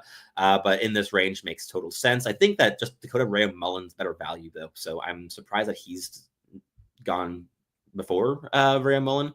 Carter Klippenstein went to Minnesota, 6'3", 180 pounds center from the WHL, brings some size and heft. Zachary Sharp going to the San Jose Sharks, playing NCHC Western Michigan. Oh, this guy. Yeah, college. So he's an overager. Zachary Sharp. Yeah, Western Michigan. So he just played. He's 20 years old, so he's a D+2. He played 42 games this season in the NCAA, scoring 5 goals and 9 points. Yeah, the production is not the highest, but he's a defenseman, right? So give him the leeway there in terms of production. As a 6'2", 181-pound left shot defenseman, he's a good activator, never passing up an opportunity to join up the play, apparently, and he flies up the weak side to become a lead pass option, sprint to the middle of the ice. He's just very active. So combining activity with some more offensive room to grow makes some sense there in this range. Then we have Jimmy Lombardi bringing some skill and flair to the LA Kings at 125. He's a centerman from Flint in the OHL. Brandon Gorzinski, who brings some physicality, playing with the Calgary Hitmen, going to the Dallas Stars at 126. The Tampa Bay Lightning selecting Aiden Foster, a centerman, 6'2", 182 from Prince George in the WHL at 127. And the Florida Panthers wrapping up this fourth round with Shea Bush of the Everett Silvertips. So just going to take a look at what the fifth round is looking like. Shamar Moses kicking it off is great value for the Florida Panthers. So Anthony, if you're in the chat, this is the kind of play that you want. He brings intensity. This is your two-way, intense, physical, bottom six winner that fits the mold that you want. I think Shamar Moses is really good value here. I think Harry Nancy should be going soon. He's a player I really like this season. Brings size. I respect his play a lot. Bruno Osmanis should be going. Everett Baldwin's still available. Edison Engel's available. Dakota Rea-Mullen. Philip Ekberg. Anthony Alain Samaki is underrated. Topias Hunanen still on the board. Yeah, we still have some names. We still have some names here left available. Is Arvid Drott still available too? Did I miss Arvid Drott going? I may have missed Arvid Drott going. Let's see. Has Arvid gone? I'm not entirely sure, but I'm not going to be picking him anytime soon, so don't need to double check it yet. Ryan Miller, no, not him, not the goalie, going to the Pittsburgh Penguins at 130, a centerman this time, playing with Portland Winterhawks in the WHL, 6 feet, 177 pounds, going to the Pittsburgh Penguins. Don't have any Montreal Canadiens picks until 145. So I think, you know what, guys, I'm probably going to call the stream here. I'm just going to answer the last questions you've got, and then I actually will be calling it ending on this live stream here past the 2.5 hour mark. Do you think that Crooks, Altorn, Langvart, or Novotny will get drafted? And if so, in which round? I'm not the right person to ask for this. I haven't watched enough of these players this year. I'm not familiar enough. Like Melvin Novotny, right? Oh, yeah, I think so. I think he's Melvin. He's the one I like the most of these four from what I've seen, but Altor and Langvart, I'm not the person. Like, we're getting into the range of the draft where, again, I was focusing on the USHL primarily this season and was getting in as many viewings on like top 80, top 100 guys beyond that. But we're getting into the 130s now, so we're getting players whose names I recognize, but beyond that, can't really be of more help than that. Anthony Montano asks, what country do you think will be dominating the first round next year? Is it going to be Canada, the US, Russia, Finland, or Sweden? Canada again. I mean, you got so much talent. I think with McKenna, you have the number one guy. I think it's going to be a much better class for Sweden with players like Viggo Bjork and a bunch of other guys as well coming through next season that are really fun. But with Canada, you have on top of the franchise level talent and Gavin McKenna, you have Keaton Verhoef, who's probably the first defenseman taken. You have Ryan Rubrick, the big centerman. And all three of those Canadians might be playing in the U.S. next season in college hockey, but they are Canadian. So I still would be banking on Canada dominating the first round next season. But there is some American talent available as well. So we'll see how things go. S. Antonio asks, surprised how well the Leafs have done given how little draft capital they had. Hopkins feels like another nice pick from a few years ago. Yeah, I kind of see that. Like, I don't think the payout's going to be as high with Hopkins as Knies, and like stylistically, they're very different players. But in terms of getting a player that just shouldn't have been available at that slot, yeah, I see it. I'm going to do the elite prospects one to check who else they got. Yeah. I think Toronto's done really, really solidly here in this draft. Jay asks, or says, good to know I'm a freshman at the University of Denver, and someday I would love to work in scouting. Awesome. Yeah, like, it's totally something to get into in this age. I think like I'm quite grateful that during the pandemic I was able to also like use the time I had, like just having so much time on my hands, not knowing what to do with it, and spending that doing something that I was just very passionate about, very much a passion project with this. And the nice thing is with scouting, like, you can kind of just dip your toes into it and see if it's for you as well, right? Like with this thing, like like clearly you're already kind of in this space. If you're in this this live stream and you're familiar with these players, you already have like at least an interest in this space. But in terms of like just watching players, like at the University of Denver, you're gonna get so much talent coming in next season in terms of like not just like who's playing in Denver next year, but the players you're gonna get to watch playing away games in Denver. Like, bro, oof, you're gonna have a lot of fun players there potentially. So definitely get to some games there. That was another thing that for me entrenched my love for scouting was I moved to Ottawa, started my studies, and was living 30-minute walk away from the rink for the 67. So I just went every single game. So I went to hockey games, and I think that's kind of also the way to do it, right? Is if you can get live viewings, do it. If you can immerse yourself in that atmosphere and just enjoy being in a rink and watching hockey, enjoy it. So yeah, totally. If you're a freshman in college, like you got all the time in the world, my friend, to get curious in this. So if you want to work in scouting, like there's great ways of getting into it and into this field. I would say, like in the public, you can do it in a variety of ways. You can do it by trying to get into coaching minor league hockey, or you could try to minor league, but like coaching kid hockey. You can try to just like volunteer, see if you can get a volunteering spot with the University of Denver. Like, I mean, if that's possible in terms of the hockey and volunteering in some capacity, immersing yourself there could be so cool. But what I think a lot of people are doing what I did personally was just going into the public sphere, and like in this age of the internet, using that to our advantage. And I think like organizations like Dauber Prospects and McKean's and even ones like FC Hockey, Draft Pro Hockey. There's a lot of these public institutions that make these public rankings every year, and they go through their big like meetings, and they have the debates, and you go through it. It's a lot of fun. So yeah, that's awesome. What do you know about Declan Chisholm? Yeah, so Declan Chisholm, let me just. So he's a player that has bounced around a little bit, that I think has been really solid in a variety of places.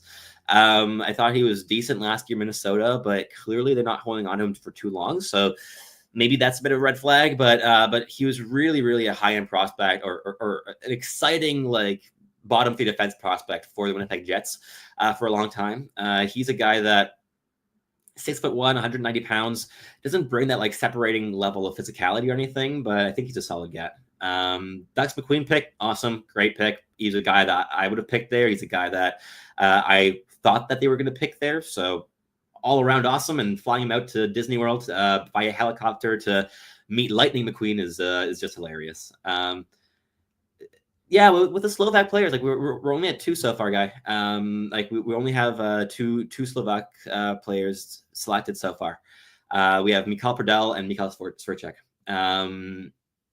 And Marner news. Wait, do we have Marner news? This is fun. What's the Marner news?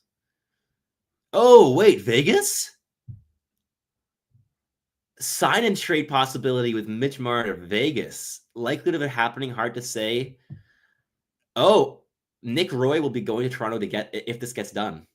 Interesting. I mean, Nick Roy is a great fit in Toronto. Look, Marner's a UFA. Like, you're going to lose him no matter what. But Nick Roy is a player that I really respect. I think he'll be a great bottom six center for the Toronto Maple Leafs. Can play the wing as well. He's adaptable, 6'4", 201, right shot, 28 years old. He's still under contract at $3 million for 2 more seasons. It's a really good cap hit. Had 15 goals, 31 points last season. The year before, 13 goals, 41 points. Just money in the bank, 30 to 40 points from a big man who can hit and play good defensively. That makes some sense, I think, for the Toronto Maple Leafs. But yeah, I think that's probably gonna. Oh, we got one more question here from Gabriel. I wonder if this is a sign that the Caps think Fehérváry won't be ready for the start of next season. They're planning, or if they're planning to trade Sandin. I would say no. I think Chisholm is going to be a third pairing guy or number 7 defenseman in Washington. Like, he's not a guy that you acquire in order to move other players out that you have in your lineup that are better, in my opinion. Yeah, like he's more of a bottom of the lineup guy, but I think he could be quite solid in that capacity. But I would take both like Firavari and Sandin ahead of him, even with their cap hits. Yeah, but anyways, that wraps up this live stream. Thank you everyone so much for tuning in. There's still 127 of you here listening, so really very, very thankful for you all being present, considering that yesterday, after like an hour or 25 minutes of doing the first round, I think we only had like 8 people in the chat. So 127 is awesome. Thank you so much for listening. And yeah, excited to see how the rest of the draft turns out. If you want to see who I'm going to pick with the Montreal Canadiens selections, the guys that would have been my picks in those ranges, you can just check out my Twitter. I'm gonna post everything there. But yeah, really like this. This was a lot of fun. Day 2 is Christmas Day for me compared to day 1, because you get all the fun stuff happening and the chaos, and it's more of the nerdy. It's like the nerd special hour, you know. It's all the guys that you haven't that aren't talked about as much out in public that get selected and that you get an opportunity to discuss. So really enjoyed this. Thank you for listening, everyone, and make sure to tune in for some podcasts coming up, because I'm going to have loads of content coming your way, breaking down the draft, the first round, the steals, everything you can kind of think of. I'm gonna try to take on here in the coming days, so definitely stay prepped for that. But that's everything, and yeah, enjoy the rest of your weekend, everybody.